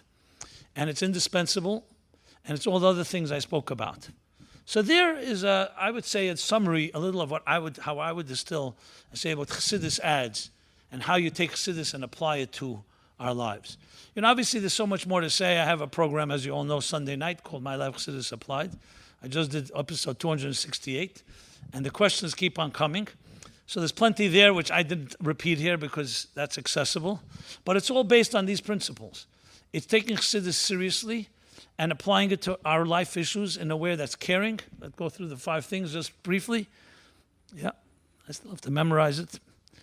Empowering, methodology and character development, the big picture informing the details, dealing with the root to the point of preventive versus remedial medicine, relevance, and finally the empathy of creating emotional intelligence. That it actually, Chassidus is teaching us to be emotionally healthy people, that we can speak to each other, we can communicate, you don't cover up on problems. When you're bothered by something, you find a way to express it, which is all part of making it a real working system. I would like to believe that I think the women of our generation, or maybe of all generations, have some of these qualities naturally more than men do. Men are much more able to escape into cerebral mind games as opposed to emotional intelligence. But so maybe that's very appropriate here, but it doesn't mean the men are beyond hope. It means that you can help teach them as well, as they say. The man wears the pants, and the woman tells him what pants to wear. And the language of the Rebbe, Isha Ikshera Esed Etzein Baila, that a appropriate woman, a good woman, either Isa, she fulfills the ratzon of her husband, or she creates it. And who decides? The woman decides which one is appropriate based on what the husband's doing or not doing. So you have to use your wisdom, the bina yeseda that a woman has, chochmas nashim ban sebesa, to able to apply that all. Well, anyway, I hope I did some justice to a big topic, which is how do you take Chassidus and make it relevant? Obviously, there's a lot more, and I could just say from our point of view, and last minutes, I'll be happy to take some questions if you have any, is that this is what my whole life is dedicated to take the Rebbe's teachings, Chassidus in general, and make it personally relevant. Not make it is personally relevant, but to demonstrate how it's personally relevant. So I have the Sunday night program. We have also the essay contest, which recently we began also working a lot with the schools, with the school track. This year there was a whole, in many schools. So, yeah. So if any of you involved in that type of thing, especially next essay contest, we're going to be working closely with the schools to get, in Tzfas, for example, they printed a whole book of only the essays from that school, the Hebrew and English. We'd love to be able to be in every school, since you're all educators in one way or another. Maybe we can partner. As well as, I don't know if Gani's still here. Is she here? Okay. So we have also, it's interesting, one of the essayists that wrote an essay a few years ago came up with a curriculum idea, my Yadus from My Life, from California. So we actually published it and made it available, and a lot of people like it. It's about taking essentially Yadus, it's like a calendar for the entire year, and all the holidays, also Chassidus holidays, how to make it relevant and applied to our lives. So we have that also available. You can contact our office. And if you have any ideas you think we can do and develop, that's what we do. And maybe we can come up with some things that we haven't done yet. But a general mission is to take Siddhis, which is the greatest gift given to us in the language of the Alter Rebbe, the precious stone in the crown, king's crown, that came to help and save this world. So we have to do whatever we can to use it. And please see him as a partner in this, as an asset, an ally, however you want to go. You can go. We've created a whole website now called ChassidusApply.com, which focuses completely on this specific thing. We separated it from Meaningful Life, not because it's a different mission, but the language is more Chassidus language. It's called ChassidusApply.com, full of resources and tools and so on. So, great honor to share a few words with you. I don't know the time, but if you want to have any questions, I'm happy to answer some questions. Yeah, we have some time. Please. Sure, my pleasure, my honor. So we're going to take some questions. What's the time-wise? We have a few minutes for questions? I don't know what's... I'm done, by the way. And just a quick, I'll take some questions if somebody has. Okay. No, but I mean the sessions are over now. The sessions are ending. Okay. Good. Do you want to go ahead, please? Limud.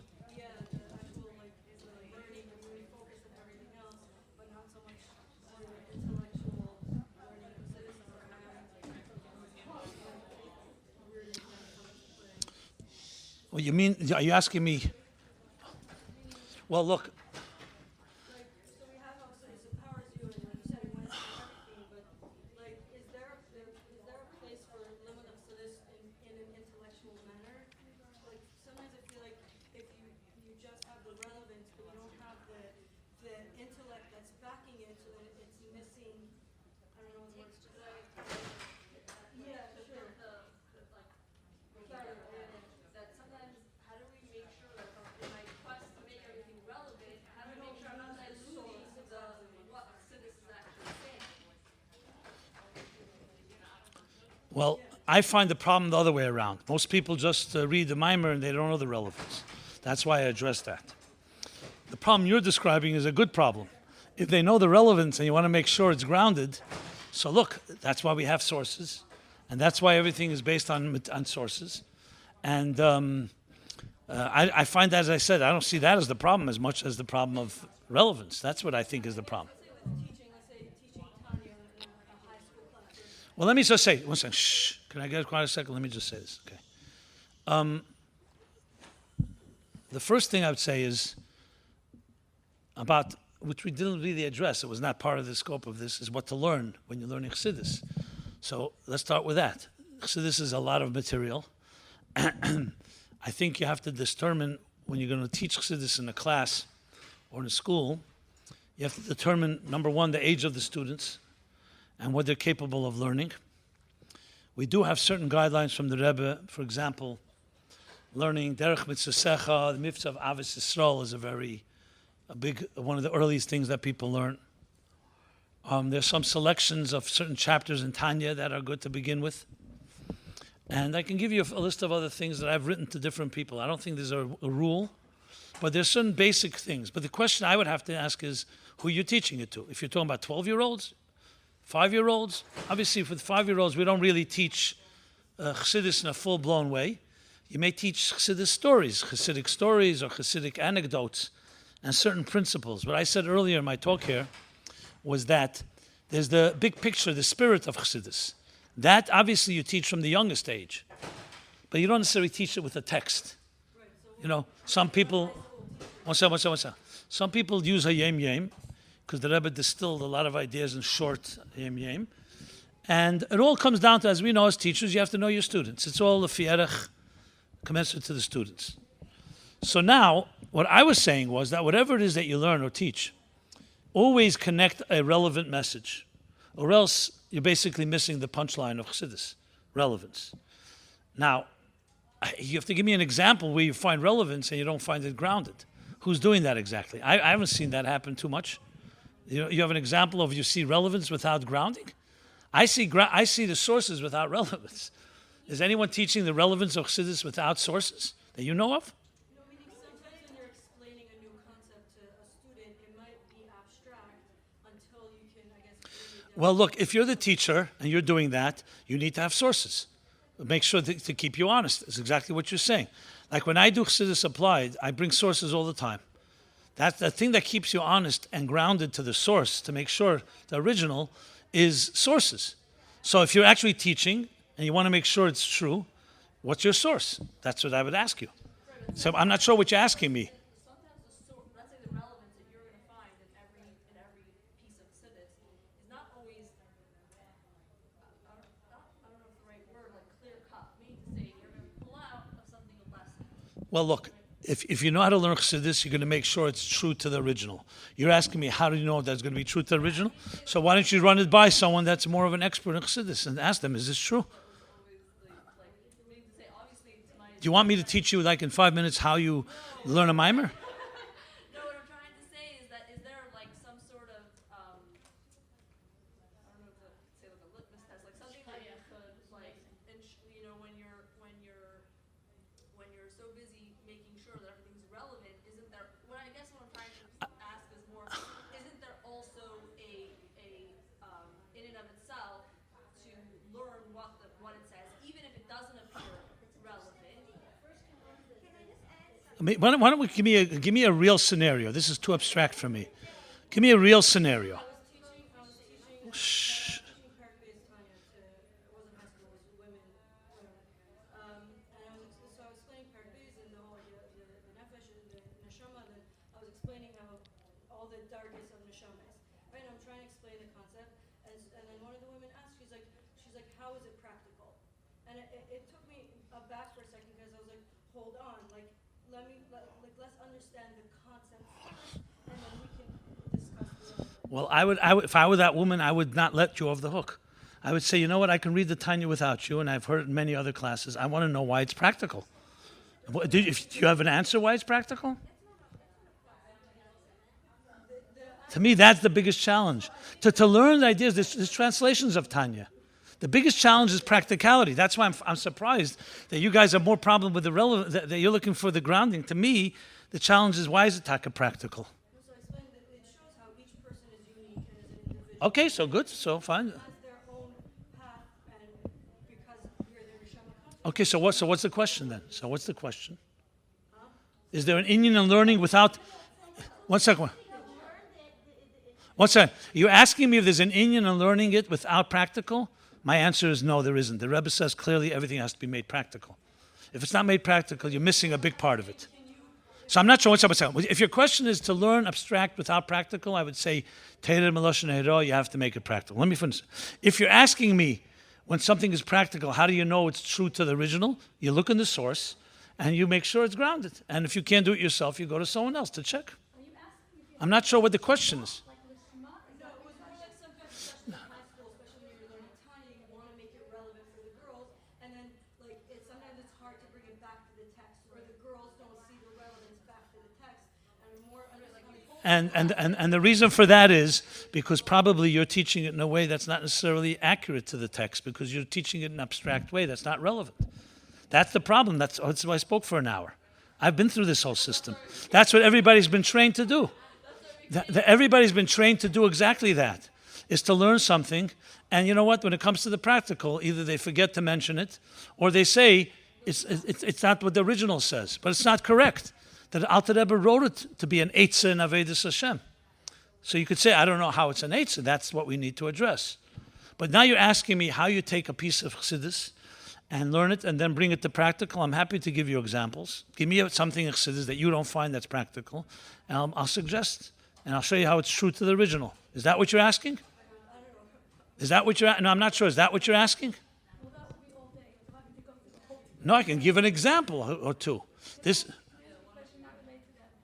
do you bring the nigger into it when there is a cult type? Not because it was not learned properly before. How do you go back now and undo that? It's a big problem, to be honest, but I'll tell you ways that you can do it. I find like this, sometimes they say there's an expression, to know half of an idea is worse than knowing nothing. Because when you know, you heard it already. Someone says, I heard it already, Tanya, you don't have to tell me. As you said, they've already developed a detachment or kalkite. So the way to do it is either acknowledging that and saying, you know what, we have to undo maybe the distorted way it was taught. And you have to find creative ways to pique someone's interest.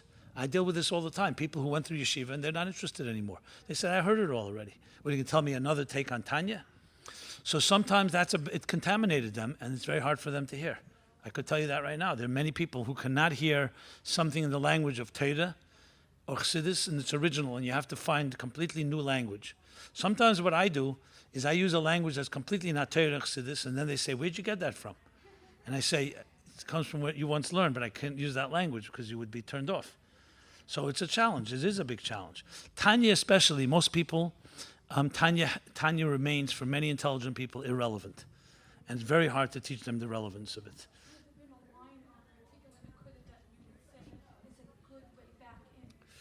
It depends on the individuals. People who've really been hurt, in a sense, I know people who tell me, look, I learned Tanya. They told me it was all the answers. And then, lahavdil, I learned Buddhism, and I really found answers. What do you tell a person like that? Give it another chance? My whole childhood I went through that. And actually the people who taught it to me, I don't like them, and they're rude and they're obnoxious. So why would I go back to that? Tell me the answer to that. The Rebbe, he's the source. You look at the original, none of the people on this. Yeah, but you know, when children are hurt, they don't really, I don't think you can just tell them that easily. Yeah. They're not, and especially if they tell you my parents were also happened to be dysfunctional and abusive. Then what do they have? That's why I said, that's why, frankly, I think someone teaches Chassidus in an irrelevant way, or actually in a distorted way, it's better probably not to teach Chassidus in the first place. So that's the problem, because children are very impressionable and vulnerable. If they learn Torah and Yiddishkeit in the wrong way, it's like what the Frierdiker Rebbe said, it's not just dirty water, it's kerosene. So now you have a big, I don't give up hope on anybody. What I do with anyone that's on that level of distance, my approach to them is, you know what? Why don't we talk a little the language you like to talk? You want to talk a little Buddhism? Fine, we'll talk that spirituality, and I'll show you where it's in the Chassidus. And then they get surprised sometimes. Sometimes that's the way. There's different approaches. Remember, you have to determine whether it's an intellectual problem or it's an emotional problem. That's a big thing also. Like, you know, a lot of times it's emotional resistance to words. I can tell you myself. I remember when I was first starting, I was like 16 years old. I was in Ocean Parkway. And I used to go to high school as well. And then after high school, we had a 45 minutes Chassidus. I'm not going to mention the name of the teacher. He was the most boring teacher you've ever heard. His voice was a monotone. It's 7 o'clock at night. We want to go home to eat dinner, you know, after a whole day school. And he taught us Likutei Torah, Adam Ki Yakriv. And his voice would drone on like a mosquito in your ear, literally, about Asusa Dilatata, Susa Dileila, Susa Dilatata afterwards, Asusa Dileila afterwards. Till this day, I still have a certain allergic reaction to those words. As much as I teach and learn Siddhis, the word Asusa Dileila, I have a visceral, like, knot in my stomach because of those nights where he made it worse than boring. You know, I've got over it. I use the words, but I know the reaction. And for me, it was a subtle thing. I didn't get turned off from the whole thing, but I just remember. That's how children are. You hear the thing in the wrong way. So the answer is, if you make it very exciting and very passionate and very relevant, to me, that's the counter effect. I know people who tell me, they listen to my life, they said, I never heard this in yeshiva, and it's quite surprising. First, I used to dismiss it. I thought it was your new age version. Because I thought my mashpiyim really knew what they're talking about, and you're making it up. Then I came to realize that you're actually the real version, and that was fake, which I found to be a compliment. But a lot of people, I have mashpiyim that told me things I don't even want to share with you. It's a nightmare what they told me. I have a mashpiyah who told me, a mashpiyah in yeshiva, he said to me, who do you think you are? You're going to make Tanya relevant? Are you kidding me? So I said, what do you do for a living? You're a mashpiyah? You should go sell shoes. Why are you a mashpiyah? You don't believe in your own product.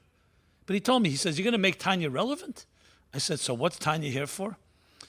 Ava v'yira mezachich, the avir is going to refine, you know, like completely. I said, was it ever relevant? He said, maybe the Talmidim of the Alter Rebbe. So here's a guy, he's stating it openly, a guy who's mashpiyah to students. To me, he's a destructive force. He doesn't believe in his own product. You don't do that even if you're selling pizza. You either believe in it or you don't believe in it. But we have been, unfortunately, a lot of it has been distorted, and I think there should be classes in learning a Mimer, Chassidus properly, grounded in the Mimer. I'm not suggesting to jump to the relevance. I didn't suggest here at all, skip Chassidus and just go to relevance. I said learn it with the relevance. That's what I said. And make sure it's grounded. There's always that challenge. You know, the Evan HaBoichen, I was going to say, the litmus test of an idea is if it can be practically applied. If not, it's just an idea. This is true in science, it's true in any theory. If the theory doesn't, we want to know if it works, you have to try it out in real time. If someone says, Moyach shalat al alev and Tanya, you have control over your emotions, and then you say to me, I've never seen it work, what does that tell you? That the Alter Rebbe spoke to whom? Does Moyach shalat al alev work or does it not work? Can you give me an effective methodology teaching people how they should have self-control, and the mind should control the impulsive emotions when they want to act out? Huh? Okay, so can you okay, but without CBT, did we know how to do that? No, but before Tanya, before CBT existed, how was it done?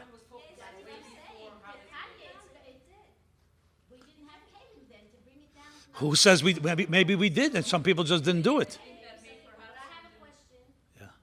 When you have the two voices, so sometimes it's very obvious. The boy laying in bed, and one voice says, crawl back under the covers, and the other one says, you gotta go to yeshiva. But sometimes you don't know which voice is talking, because the Yitzhar dresses itself up like a chassid, and you have two voices that sound. Very good. So that's why the Rebbe says, have a mashpia and aseh l'charav, to make sure, to get an objective opinion, which one is which. It's true. The person himself can't. Of course. And Rab Nochem Chernobyl had this problem with the tzedakah issue. Should he give it to one person or to many? Until he realized that the Yetzer Hara is basically stopping him from giving it altogether. So there are different methods, so to speak. But on that note, like I have students who are, come into Tanya class, I teach fucking, class Zion class till Yud Zayin. And when we get up to the point, when we really understand what the meaning is after finally, getting it all, then they tell me, some say, well, why should I? Why they understand the relevance, meaning they understand, yes, this is how I feel every day. But if I'm going to go through it every day, why should I continue? So it's a very good question. You have an answer? You want my answer? I have what I answer. I'd rather hear It's similar to what I heard from somebody who said to me, why should I ever learn Tanya? Tanya makes me feel depressed because I'll never be a baby. Okay. Good questions. My son said that to me last Many people think that way. Yeah. So what are your answers? You want my answer? Okay. So I would rephrase the whole thing. What is a Beinoni exactly? Let's define what a Beinoni is before we. If a Beinoni is not an admirable type of person you want to become, of course no one's going to want to be a Beinoni. Most people think a Beinoni is a guy who has no fun because he's busy continuously controlling his thought, speech, and action. And he has a Yetzer Hara, but he's not letting it act. So what kind of, who wants to be a life like that, right? So maybe we have to redefine the Beinoni in a little more exciting terms. That someone says, you know what, I want to be like it. Let's be honest. Who are our heroes? Whether they're sports or Hollywood or so on, is because you want to be like them. You like them, whatever. It could be shtusim completely and even negative influences, but they look good to you. They look good. They physically look good. Okay, so how do we make, so the question is, It's a hero. It has to be something that someone could aspire to. no, I meant like a hero where something you want to be like. that it's never gonna. No, for the very reason People who see actors or actresses or other stars, in their own fantasy, they say, I'd like to be like that. That's a cool person. That's why I'm using that language. So let me answer. So here's the question. How do you make a Beinoni fashionable and exciting and cool, right? That's the question. Okay. Yeah, that's a good point, but that's obvious, obviously. We're talking about Tanya. So here's a few points I would make. It depends who I would be speaking to. But excellence in life, in any field, is always based on discipline. The problem is that discipline per se, people don't like the word discipline. Like, for example, when you say the word no, you can't do something. Most people, why are you telling me no? I want to do it. Why should I be no? However, when you look at any good, admirable position, and I'm going to use secular examples in a moment, you'll see the no is never seen as a no. It's seen as a way of getting the yes. So, for example, people who love tennis, look at tennis champions and look at their disciplines. Their disciplines can be compared to a Moyach Shaltal Lev of Tanya. And you see the excellence that came through not just doing whatever they want. They wake up in the morning, they have a particular diet, certain exercises. Look at great pianists, musicians. All of them disciplined. People in the military. That's very hard. But they come out to be excellent because they've learned to harness their challenges. They don't get rattled. They don't get impulsive. Things happen, they know how to deal with a crisis. And anyone looks at them and say, wow, how'd that person become that way? So the concept of a disciplined life where you don't just do whatever you like, I would show people, before I would get to the Beinoni of Tanya, how that is the key to all success. The Alter Rebbe takes it one step further, that it's spiritual success. So that success is also businessmen who are making a lot of money, wake up 5 o'clock in the morning. Who wants to wake up 5 o'clock in the morning? And they're disciplined. Every second is calculated. So then now you say the Alter Rebbe's aspiration for a human being wasn't just to make money or play tennis or be a musician. It was to change the world in some way. To be a person that brings, if you want, I'll use the word geula, that brings Mashiach to the world, that brings world peace, that transforms the world. It's just as admirable, if not more admirable, than all these professions I just mentioned. And therefore, to get there, there's a process called discipline. Because if you just follow your impulses, using from Tanya Pedic test, the Siddhis, you're going to go wherever, every second you'll be seduced by something else. When you use moyach, so I would use examples from the secular world of excellence and bring it back then to the Tanya and show that the Alter Rebbe is not teaching us what not to do. He's telling us, for you to be the best person you can be in this world and to achieve serious goals, you need to have a high level of discipline, which is, in other words, moyach shal ta'alev. Now, but then the next question is, you know what? It's more exciting for me to be a tennis player or a musician than to be a person who is bringing spirituality to the world. So then the job is, how do we explain that how a Beinoni of Tanya will be the best possible person in life, a person who really will achieve his mission in life? And that goes into a whole set of discussion of what is a mission and why you're here, etc., etc. But that's the direction I would take. Obviously, I'm being brief. But that's the approach I would take. I start from the scratch. I would not start with, a Beinoni is not to do Avedis, not to give into your taivas. That's the conventional language. It's more what you should become, and the way to become that requires discipline not to do other things. Now, let me answer this. As far as becoming a full Beinoni, so the Rebbe already explains in Tanya, the Alter Rebbe says that a Beinoni is someone who never did an Aveda and never will do one. Which means as soon as you did one Aveda in your life, you're disqualified. So then the whole Tanya, then what's Perik Yudala? Then it says Midas Kalban. Any moment you could be a Beinoni. So the Rebbe explains it's echus. It's a qualitative state that you, even though you may have done Aveda yesterday, today you can get into that state of discipline as if you are now. So the goal, basically, I would replace the word Beinoni with the most excellent person in this earth who's channeling all his energies to make a real impact. That's a whole different way of looking at it. Using the old language that we grew up with is really working against us. Of course, that's what I told you. Everything I do today is fighting that language, to be honest. But the problem is, a lot of our insiders, when you don't use the language, they think you're speaking alien ideas. I'm telling you, people tell me, when I say this, they'll say, no, that's not the Beinoni of Tanya. What did I say now that's not consistent with Tanya? Not one word.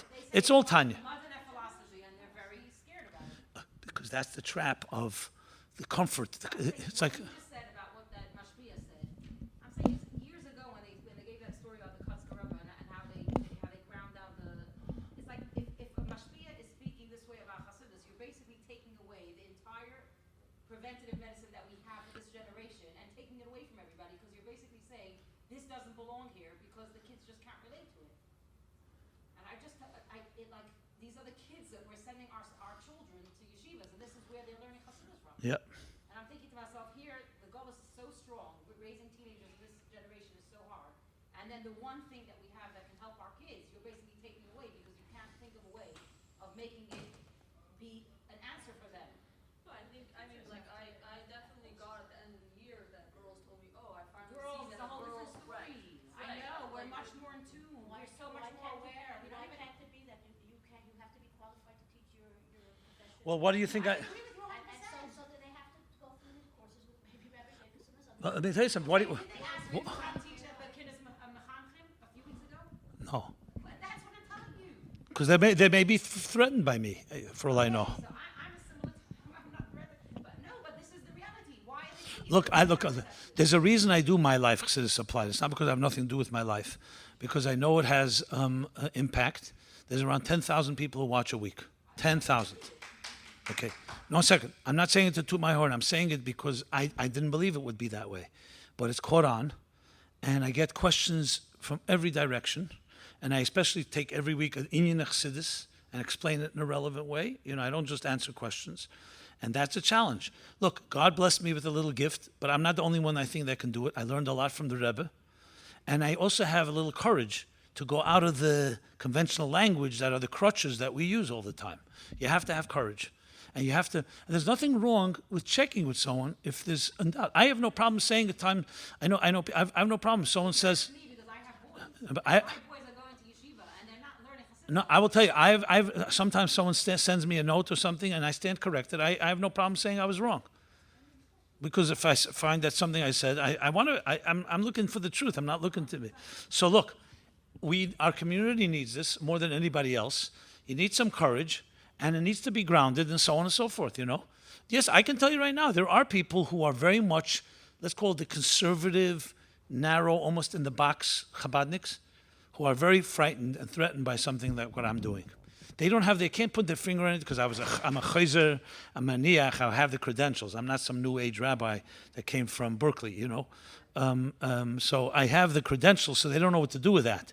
But they are frightened a bit by that it's a little too much out of the box. So I try to say it in a way, I'm not looking to frighten them either. I'm not looking. When I was younger, I would have probably done it in their face just to have tzalachas. But today, I'm looking that they should also appreciate it. And sometimes you need to find the right words.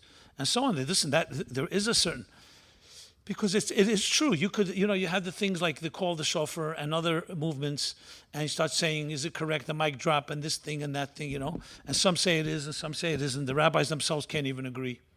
It's one big bahala. It's one big mess. I mean, I'm a person who's completely grounded. By me, I worked in the Siddhis. I come from a place of sources.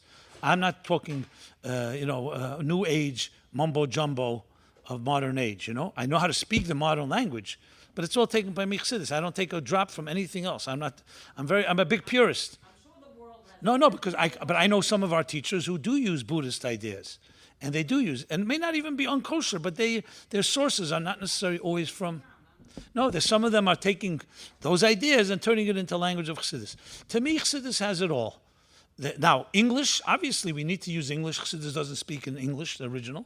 So you need to use that language. But I think there are more and more people who are being trained in this methodology, and I think I'm part of it. I mean, when I wrote Torah Meaningful Life, which is now 24 years, it was very new. People never heard the Rebbe's Torah presented that way. And I could tell you right away, even then it was critical, but then once people started liking the book, then everybody said, great book, because they saw the results. And it's all grounded. Huh? Because it was a language. It was like a language that people thought maybe is self-help. It's about self-actualization. They didn't realize that, number one, I took it all from sources. They thought maybe I went too far out, but it's fine. It's not. No one has that complaint anymore. It wasn't so. There wasn't the word the mundane. It was more that I was not using Hebrew words. I didn't words iskafia. You don't see iskafia there, or ishapcha, or Kabbalah sale. I use words that are far more English. Like I just was in Australia last week. Let me just show you something. I got an email from a guy, a bocher, because I bring a few hours there with the bocher. I was telling them how to learn Chassidus. So a guy writes to me. I want to just read something to you. I was very touched by it, actually. Guy Mendy, his name is Mendy. He writes to me like this. Hi, Rabbi Jacobson. Thank you very much for your shir and for bringing the Yeshiva Gdela. That's the main yeshiva there. I thoroughly enjoyed and feel that I gained a lot from both. Would you be able to suggest some alternative ways to describe the following ideas in Torah? And he wants me to Mashiach. I'll tell you what I wrote in each one. I sent him back because I was very touched by his question. He asked me Mashiach, prayer, traditional, tshuva, Kabbalah sel, yira, avedus Hashem. He wanted me to translate how I would translate it. He got the idea. He got not using the crutch of the Hebrew words. So by Mashiach, I wrote global spiritual visionary, teacher, and leader. By prayer, I wrote service of the heart, emoting with God. Traditional, I wrote grounded in 4,000 years of tradition.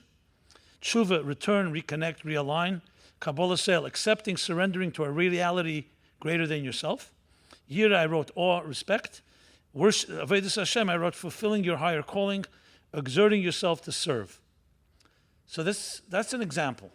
Once you show that people that there is a way to do that, it changes everything because you're not trapped in the word anymore. Now you say, you know what? Like, for example, surrendering to a reality greater than yourself. Wow, that's an interesting way of putting Kabbalah sale. Most people see Kabbalah sale as a stick over your head. Be a Kabbalah sale and they can stop making trouble. Like that. 100%. So there we are. The revolution has begun. Okay, that's it. Be well, everybody.